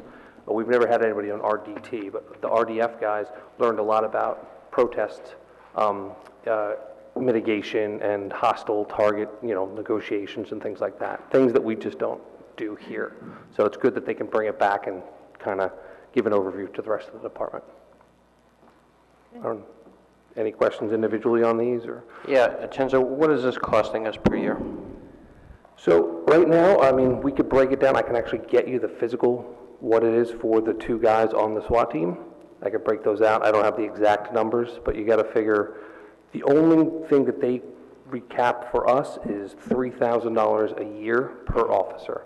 And we can use that however we want, whether it's to backfill overtime or for gear or anything like that. So that's 6,000 for the 2 officers, and I'm imagining, I just did the quick math here, that's 215 hours a year. You know, you're looking at 8 hours per month times 12, so it's 100, so you're looking at maybe 220. So whatever they get paid per hour, that's essentially what we are paying for. Is that right? A lot of times they're on duty. So a lot of the trainings they're on duty for, so we're not incurring any overtime to cover them. We're losing them for the day, obviously, but we're not incurring we're not hiring another person to come and cover that spot. So they're on duty, so they're doing that plus they're doing the 8 hours of the training. Is that right? Well, no, what I'm saying is, so we're not paying them overtime to go to the training. Oh, no, I understand. For that day. Yeah. Right. Yep. The most overtime would be directly when they have call-outs, like in the middle of the night, and you're going to do a raid on a house or something for a barricaded subject or something. Yeah, okay. Those are rare, maybe once a month. Yeah, so I just want to make sure I'm clear. So they go for the 8 hours and someone takes their place here. So not always. A lot of times we don't have to backfill that spot. Okay. So one of them is an administrative spot. Yeah. So they're not missed that day. Their work waits for them till the next day to get back. It's not good for that person, but it does. The other person, what we'll do a lot of times is that'll be the person who's off that shift. There's always allowed to be a certain amount of people off. Yeah. Vacations, holidays, training. He's off that shift that day. So we're not incurring someone to cover his spot. Got it. I'm not saying that never happens. It is possible that 2 people are already on vacation or one is out injured, and then we'd have to cover his spot, but we do our best to mitigate that. That's why I don't have the exact numbers. It's not as simple as just saying the amount of hours times the year. Okay. We If you try could not just to. tell me what it's costing us additionally. Oh, absolutely, Good, yeah. Thank you. That's easy. We have that broken out already. Thank you. And that's just for the regional SWAT team? Yeah, Okay? I get it, yeah. So I just want to point out the resolution that we've done annually for, 6, 7, 8 years, is for the RDF, which is in the middle column, and that is $1,000 a year regardless, but that's just used on an incident basis. So also what I think that covers, which I don't think it's very clear, but I think that also covers mutual aid in general. Correct. So basically, when we don't have enough units to go to a burglar alarm because we're tied up on a major car accident, Midland Park will send a unit down, Glen Rock will send a unit over, and vice versa. We end up helping them. I think that mutual aid agreement is very key to areas like this because unfortunately we're not like the NYPD who has 38,000 officers. We have to rely on other towns as they do with us. So the $1,000 is actually a mandatory thing, I think, just to fund that RDF because it's always available to us. Whether we have anybody on it or not, in this case we do not, it's always available to us. So, God forbid we had something catastrophic happen here, we can call them and get another 20 to 50 people here to assist us. So I think those are separate. The SWAT team is a separate issue than the actual kind of mandatory $1,000 a year for mutual aid. Thank you. Any other questions? I have a couple of questions. So I just want to make sure I understand. So currently, the resolution is our existing resolution that we've been partnering in. Is for the RDF, which is the middle column Right. going down, But- which is mutual aid and Right. also. But you're proposing this regional SWAT team? Is that what's being proposed for tonight? No, I wanted to explain what the RDF was, because Councilman Voigt had some concerns about it, because Okay. he didn't want to adopt it, because he was concerned about cost and but what I think possibly what happened is that some of these different teams were confused. So Heather, I want to correct you. It's not that Okay. I didn't want to, I just wanted to understand what the costs were. Okay, so now, so what I really have done this for, so that you're clear on what our costs are for the different teams. And so as I said, what we've always adopted is for the rapid deployment force, a mutual aid plan, which I think is beneficial. Every municipality in Bergen County adopts it every year, so that they can participate if there is a need for mutual aid. So. Okay, so we're not going to, because we're not going to be, there's three different options here. This is No, just, no. is just for us to No, understand. there's So not options. we're not going to be involved in this The regional SWAT team we at all. are involved in. We have two officers now on the regional SWAT team. We already are involved in it. Okay? So in other words, this resolution is only for the rapid deployment Correct. force. It doesn't have anything to do with No. what we're already No. participating in. No, Right. no, it's only Okay. for the rapid Right. deployment force. I was just asked to kind of shed some light because Right. unfortunately, the RST, RDF, RDT, They sound all kind almost of the blend same. together when you just Yeah. say them. Yeah, no, and the resolution says the rapid deployment. Correct, Only. and that's Right. all it Exclusive is. to That's RDF. all it is for the resolution. So I wanted to be able to have you see that there are three different teams, there are three different types of responses, and that this resolution, which has been an annual resolution, is for this RDF, which again is a force multiplier. You know, it also provides for mutual aid from the other towns. So it's not really a choice. This is just to explain to you what the three teams are, and hopefully we can move forward with adopting the resolution for the rapid deployment force and mutual aid plan, because that's something that's necessary, I think, regardless of what else. Okay, I guess I was confused because, so if they're on this team, they're being paid by Ridgewood. Yes, So besides they're out the, of so Ridgewood's not getting the benefit of the salary we're paying for them. So whatever their 8-hour shift, whatever their shift is, so that's the cost to us. the cost is whatever when they're training there. Yes, the only thing we get back is the 3,000 per year per officer. So, yeah, so if we could get that number, because I think residents need to know what we're contributing by way of man-hours. Because that's a cost to us, because while they're gone, we have to fill their shoes here, so there is a pretty dramatic But cost as you said, to us. not always, because at times it's an administrative person, and that person, the work waits for them until they get back. He said no. Yeah, but I would like to know what that cost is. Oh, yeah, and no, I I'm think not, residents would like I'm to know not what that saying you cost can't is. get the cost, I'm just saying Yeah. it's not always that that person has to be backfilled, and that's what he said earlier. It's, yeah, I mean, it's a cost that we track in the new system, so it's a trackable cost that we can provide for you. Perfect. The problem is it's just not, it's not a fixed cost, because most times we do not have to replace that person, so there's no actual monetary loss, if you understand what I'm saying. Yeah, We can so do if you the have the data, hourly just give us cost, the data. but yeah, we can do that. Perfect. That's not a problem. Thank you. Okay, so are we ready to move ahead with the RDF resolution? That's my question. Yes? Yep. Okay, good. Thanks, So Chenzo. that'll be on for next week. Thank you. Thank you. Anytime. Thank you. All right, the next one is to let you know that on February 28th, we're going to have a special public meeting to hold a public hearing on the pre-qualification regulations for the roof restoration for the Zabriskie Shedler House. As you know, we're embarking on the restoration project for the Zabriskie Shedler House. The first restoration project is the roof. The Bergen County Historic Preservation Trust Fund is providing 50% of the funding for this project, and it requires adherence to specific historic preservation knowledge and skills. We're taking the required steps to pre-qualify contractors who want to bid on the project. We did this with the train station roof. Pre-qualification requirements include review and approval from the New Jersey Department of Community Affairs and adherence to the Secretary of the Interior standards for the treatment of historic properties. Actually, the plan has actually already been submitted to the New Jersey Department of Community Affairs, and we're awaiting the results of that review. At a public hearing on February 28th, these pre-qualification requirements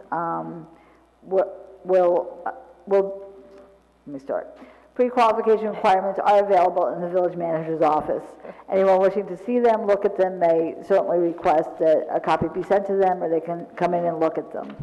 So at that public hearing, if there are any comments about these pre-qualification requirements, that's what the purpose is. The public hearing is required to be held. And then following that public hearing, in addition to holding the public hearing, there's a resolution which will indicate that the public hearing was held and that that part of the requirement has been completed. Okay. Any questions? Okay. Okay, sorry, took me a while to get that one out. Okay, so review of next week's public meeting agenda. We have two proclamation, Dad's Night Days and for Hawes School and Somerville School and Read Across America Day. We have no introduction of ordinances for Ridgewood Water. We have a public hearing, Ridgewood Water, for their bond ordinance for the granular activated carbon treatment system at the Carwell Field. For resolutions for Ridgewood Water, we have a awarding contract for furnishing corrosion inhibitor, awarding professional surveying services for the Elks Club property, Title 59 approval and award of contract for pipe appurtenances and service materials, Title 59 approval and award of contract for customer billing portal, communications and consumption analytics software, and authorizing the signing of water utility easement agreements. Introduction of ordinances includes amendment to the municipal parking complex, amending Chapter 145 fees for significant sewer discharger fees, amend Chapter 145 fees for sewers and sewage disposal, the connection fees for residential and non-residential development, and we're going to take off the no-knock ordinance for now. Bond ordinance is up for public hearing for street paving and streetscape. Ordinance's continued public hearing is the amendment to Chapter 190 for the certain illuminated interior signs in the Central Business District. As you recall, we did extend that through June, but I'm hopeful we'll get the report from the Planning Board shortly. Resolutions approving budget reserve transfers, awarding professional land surveying services for surveys of intersections for upgrade of traffic signals, Title 59 approval for the reconfiguration of intersections along Franklin Avenue and North Maple and Ridgewood Avenue, award professional services contract, 2018 land surveying services retainer for preparation of tax assessment map, award contract under State Cooperative Purchasing Program 2018 parts and related services, Title 59 approval and award of contract for horticultural supplies, authorizing the designation of the acting municipal court administrator, Title 59 approval, and award of professional services contract for on-call traffic engineering services, accepting a donation for the community center from North Jersey Masters, authorizing the execution of NJDEP treatment works approval for multifamily housing projects, awarding contract for tree maintenance services for the water department. That should be up above. Declare building department vehicle surplus property, authorize increase of petty cash account for fleet services, authorize installation of public Wi-Fi at Graydon Pool and Memorial Park of Van Ness Square. I have to see if we have funding for that, and then if so, we can certainly do so. Authorizing release of a bid bond for public valet parking, accept donation wooden screens for Parks and Recreation, actually for the Somerville tennis courts, authorization for refund of 2018 prepaid taxes, approved transfer of liquor license, Fish Ridgewood to Oak Street Liquors, again dependent upon whether we get the sign off from the police department, approving shared services agreement, Bergen County Police Chiefs Association, Mutual Aid Plan and Rapid Deployment Force, and authorizing an application for Sustainable Jersey PSE&G grant. Are there any that you would like off of the consent agenda? I actually need to have the signing of the water utility easement separate. Okay. Sure. Any others? Okay, thanks. Okay. Moving along to manager's report. Yes. Short manager's report this evening. I just want to mention the police department, there's some departments with expanded hours. The police records department is open every Thursday from 8:30 a.m. to 8:15 p.m. So we happen to put that on our court day so that if people needed to come in and get accident reports or any kind of police report, So that, again, is 8:30 a.m. to 8:15 p.m. on Thursdays. The building department is open Monday to Friday from 8 a.m. to 4:30 p.m. Most of Village Hall offices are open 8:30 a.m. to 4:30 p.m. In the building department, it opens a half hour earlier. I just want to remind everyone again, after today's event, snow and ice event, when there's snow and ice on the ground, remember to bring garbage cans to the curb. Also, I'd like to remind everyone that sidewalks are required to be shoveled within 24 hours of snowfall. And then also, if you do have a hydrant near your home, that you remove the ice and snow from around the hydrant. If it's snowing in the morning, I would recommend you bring your garbage cans to the curb for your pickup, only for the fact that once it gets icy or too difficult for our crews to go down the route, they will no longer do so. So I appreciate you doing this for their safety. I just want to remind everyone, holiday closures. Village of Ridgewood offices will be closed Monday, February 12th in observance of Lincoln's birthday, and Monday, February 19th in observance of President's Day. There will be no garbage or recycling collections, and the recycling center will also be closed on these days. Thank you. Councilman Voigt? Thank you. Planning Board met last night. We memorialized the KS Broad, which is the development that's closest to the train station, the Enclave, which is the Seal Farms building. We rejected the Mountainside major subdivision, and we also memorialized 2 generators for the water department. The last item we talked about was the subdivision of East Glen. There was some testimony given by one of the residents about the history of this particular subdivision, and additional deed research that's being done. So the subdivision itself was put on hold until April 3rd, I believe. Just on a side note, I had an opportunity to pay respects to the Reverend Tom Johnson last Friday evening at Mount Bethel's church. And, you know, the types of people who were at this service really spoke volumes of what this person has done in his lifetime, and I think has meant to other people. There were tributes, obviously, by mayors. Mayor Knudsen was there, ex-mayors, police chiefs, ex-police chiefs, clergy from in and around Bergen County, and congregants from Mount Bethel Church. All of the tributes that were paid to him were extremely laudatory in nature, just again speaking volumes of what this person has meant to this community. The one that I think resonated the most with me, however, was a message or a tribute by Mahmoud Hamza from our Muslim community.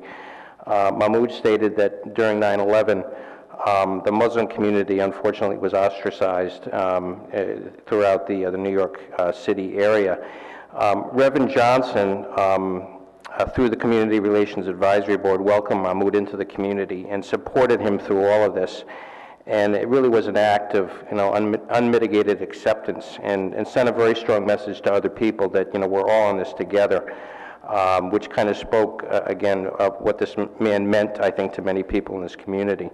I wanted to thank Jan Phillips for putting all this together, and it was really a nice tribute to a very well-respected man. So, thanks. Thank you. City Mayor? Thank you.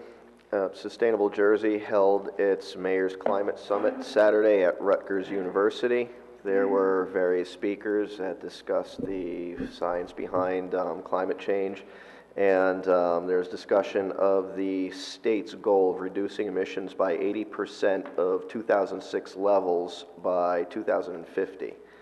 Sustainable Jersey recently rolled out its Gold Star standard in energy, and they've calculated in order to meet the state's goal that municipalities would have to reduce their annual emissions by at least 3.6% to meet the state's goal. So the overall point was to basically have mayors sign up that they would work with Sustainable Jersey to work towards attaining a Gold Star standard in energy, and thus reducing the emissions that that towns and eventually the state are putting out.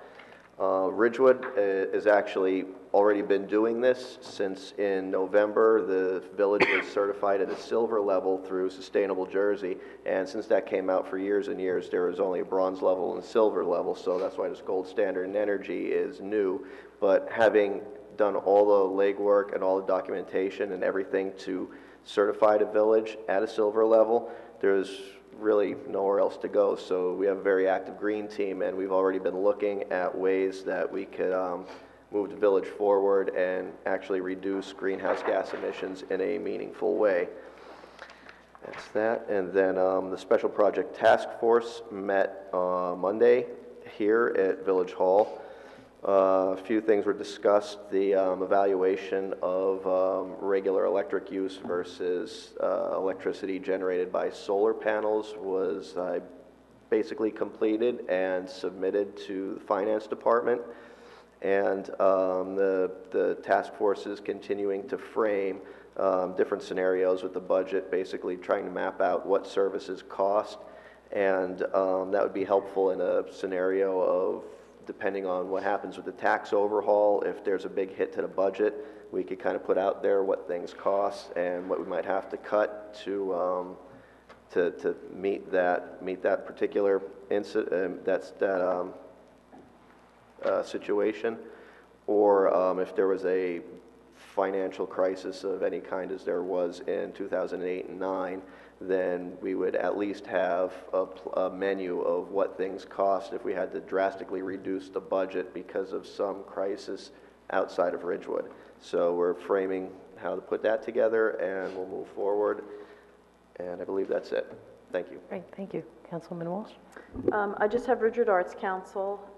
We had our meeting last night, actually, and they wanted me just to confirm with Heather, Millennium Strategies is going to source grants for the Arts Council. We'll find out about them. We'll decide, the Arts Council will decide whether they want to submit for those grants, and then if we have any grants that we find, we submit them to you, and then you'll see if Millennium Strategies can work on them for us. Yes. Okay. We're obviously working on our next artist series, so we're trying to figure out who's going to be our next artist, when we're going to have it. And I think that was about it. There wasn't much going on. Great, thank you. Councilman? No, I have such a long one. So first, I'll just tag on to the comments by Councilman Voigt about Reverend Johnson's homegoing, which was a celebration of his life, and it was absolutely beautiful. And this was truly a person who will be missed. There were times when Reverend Johnson reached out and asked, if he needed something. It was always whatever you need, Reverend Johnson. And he'll just be missed. It's sad, but, his homegoing was beautiful, so he'll be missed.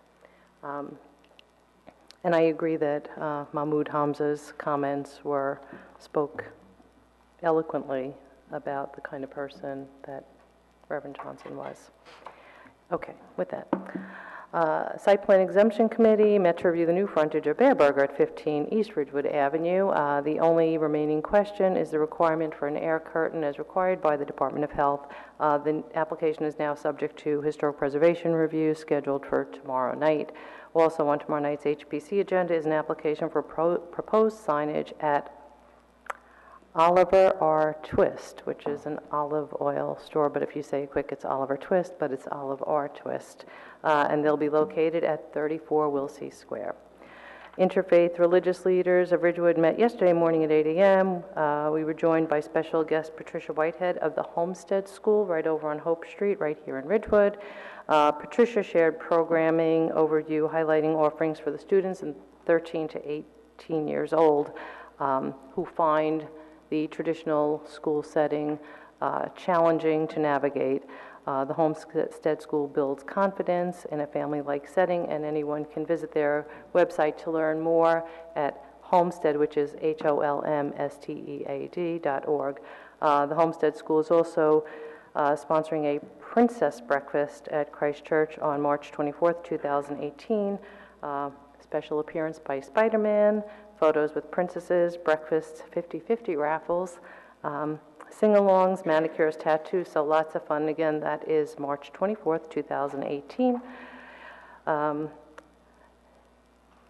Peace and Justice, Community Peace and Justice Forum, Peace and Justice Owning the Journey, Reverend Arturo Lewis, Associate Minister at Emmanuel, right again on Hope Street, Tuesday, February 20th, 7 to 8:30 p.m. Everyone is welcome. The forum will be, there will be a non-fundraising community pasta dinner at 6 p.m. If anyone is interested in joining the dinner, please call Emmanuel at 201-444-7300. There was a special access meeting, Community Access Network, this past Monday to work out details of the April 23rd job fair for our special needs community. Access is seeking potential employers of members of our special needs community to participate in the fair. So if anyone is interested, please contact me at my email address, snewton@ridgewoodnj.net. I know the CBD Advisory Committee had we kind of shared some information to see how Central Business District employers might avail themselves the opportunity of our special needs community as employees. So that would be a great thing. The Governor's Roundtable with Governor Phil Murphy and County Executive James Tedesco was this past Monday, noon, in Teaneck. I did have the opportunity to attend. Governor Murphy discussed COA, transportation infrastructure, new tax regulations. I found him to be very, very thoughtful, listening to what was being said and interested in what was being said, and promised that he was going to be on the COA issue and the tax issues. So he just was very, very thoughtful, and it was appreciated that he organized this very quickly, and we had an opportunity to share our specific Bergen County needs and then how we see things statewide. Let's see. 4th of July Committee theme 2018, Rockin' Ridgewood, celebrating all-American music. There were many suggestions received, so we're appreciating all of those, but again, this year will be Rockin' Ridgewood. There was a suggestion to do an ad hoc committee for the sycamore tree to allow residents who have an interest to actually investigate some of the opportunities and the costs involved. I think it's a great idea. Marsha Ringel would be wonderful on that committee, and this would kind of take it, they would do all the research and the background and looking into it, so I think it's a wonderful opportunity that we should take the opportunity to participate in, let them do. And let's see, final. Jamboree, join us for the show this weekend, February 8th, 9th, and 10th, Jamboree nights. Join us for the show. It's absolutely wonderful, and always for a good cause, need-based scholarship fund for our own Ridgewood High School students. Full disclosure, I did win the Jambo Social Super Bowl third quarter box, and not sure what my take is on it, but in any event, that's it, and we move back to public comment.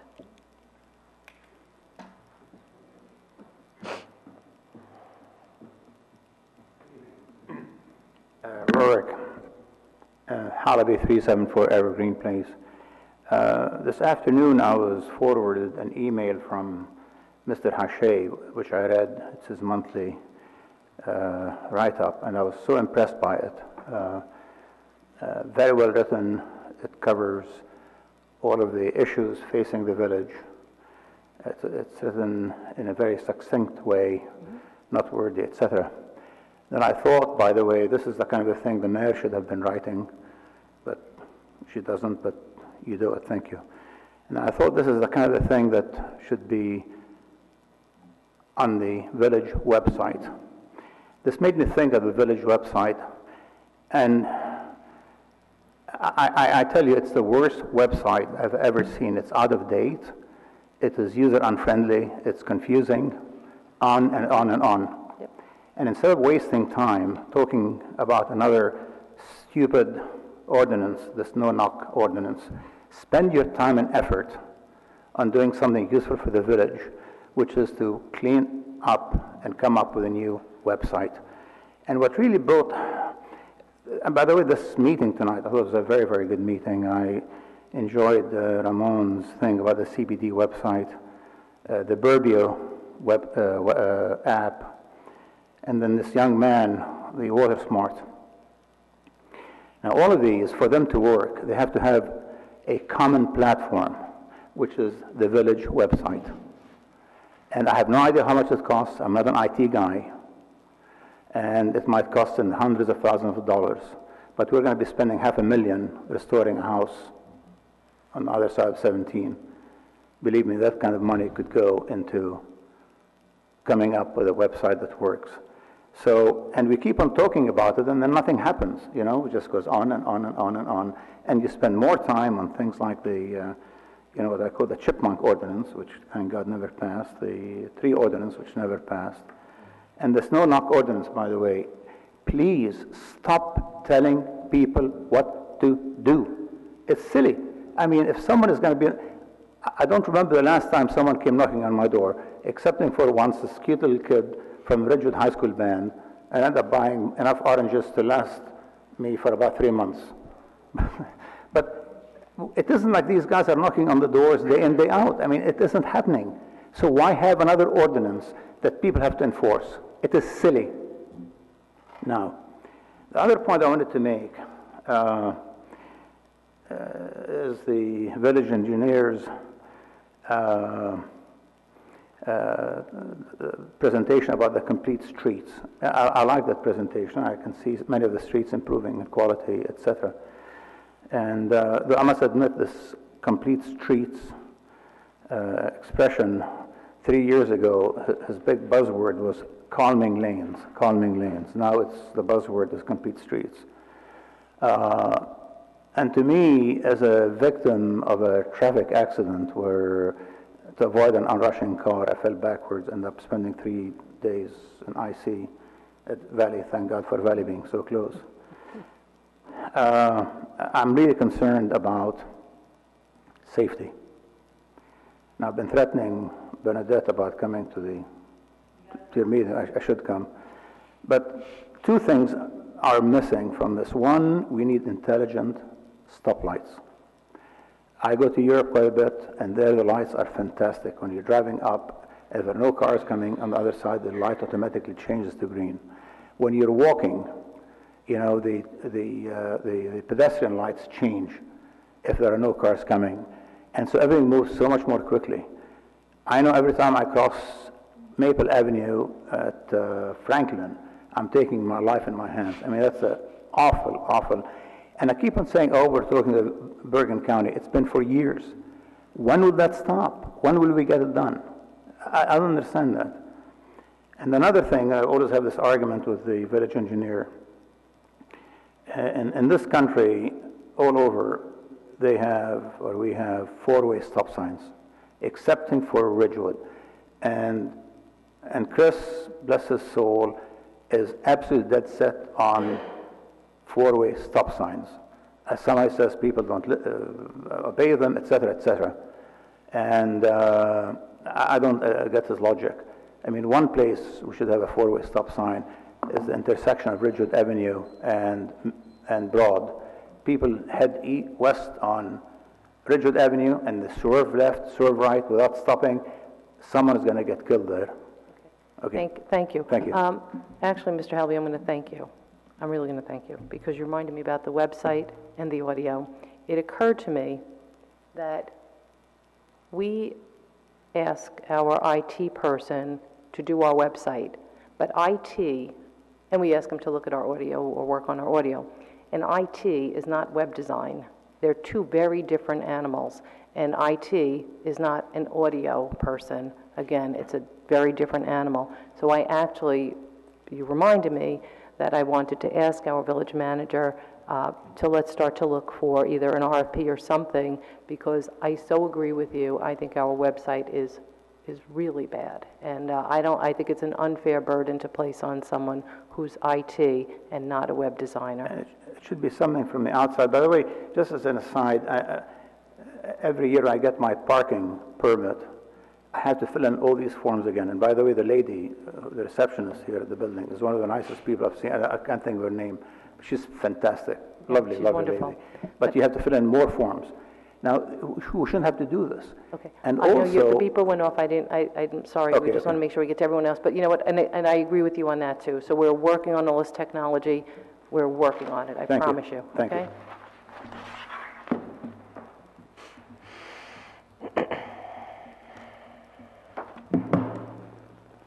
Good evening, Boyd Loving, 342 South Irving Street. The manager mentioned that we have a verbal agreement with Park Mobile.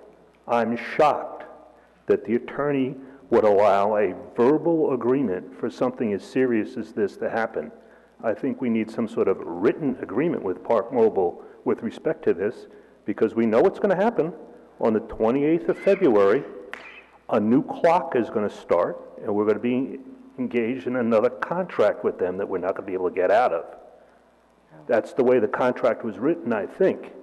So I would suggest that we have some sort of written agreement as opposed to a verbal agreement with Park Mobile that we can continue on a month-to-month basis, because quite frankly, I don't trust them, and neither should you. The yellow books over there have the memo from Mr. Calvi and also the proposed resolution for this new software. Both the memo from Mr. Calvi and the proposed resolution indicate it's $157,000 a year every year. That is not what was said in the room tonight. So before you approve that resolution next month, if you choose to approve that resolution, let us clarify. Don't want to take my time now, but is it $157,000 a year, as Mr. Calvi's memo states and the resolution states, or is it some other figure? If you sign a resolution or approve a resolution saying it's $157,000 a year, you know what's going to wind up happening. We're going to wind up spending $157,000 a year. So please, if you would just clarify that if you have an intent on moving forward with that.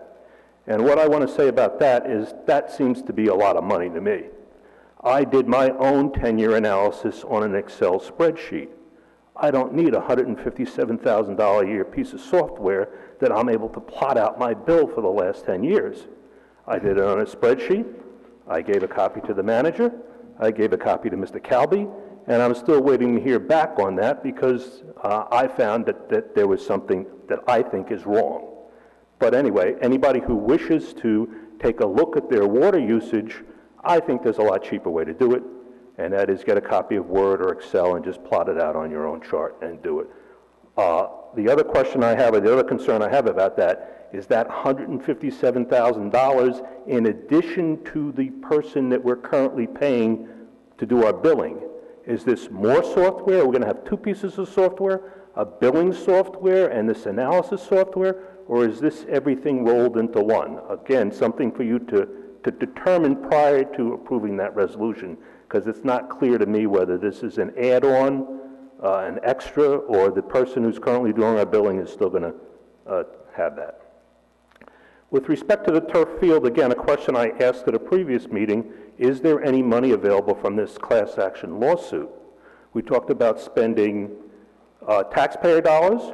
We've talked about 2 grants, but there's been no mention made of any money available from this lawsuit that I don't know whether we got involved in or not. I would rather have money that's coming from the lawsuit than pay tax dollar money on this. And the original field was paid for by donations. Why don't we start a GoFundMe page? Why don't we ask the Lacrosse Association and the Football Association for money? Why are we spending taxpayer dollars on this without asking others to contribute? This is for the benefit of the athletes. We had an athletic group that was willing to give us a few $100,000 for a 90-foot baseball field. Have we asked any of these people to contribute to the turf field over here? Did we just decide, well, let the taxpayers spend $280,000 for this? So before you fund that whole thing, let's find out whether there's some more money available. GoFundMe seems to work pretty well for a lot of people. Mr. Hache is connected with the athletic folks. Maybe he can talk about starting a GoFundMe page and we can raise $500,000 like that. Seems to be a lot of deep pockets. In Ridgewood, people paid their taxes for the whole year. Maybe some of those people who are going to get refunds would divert that money back into the turf field. So do it that way. And I guess that's about it for now. I agree with Mr. Halby, the no-knock ordinance. Yeah, you're getting yourself into deep doo-doo with that. Let's just stay away from that. People who don't want anybody to knock on their door don't want anybody to knock on their door, period. So if you start saying, well, it's okay for this person to knock, it's not okay for that person to knock, let's have a registry, you're getting yourself into a lot of trouble. So just stay away from the whole thing. Thank you. Thank you. Anyone else?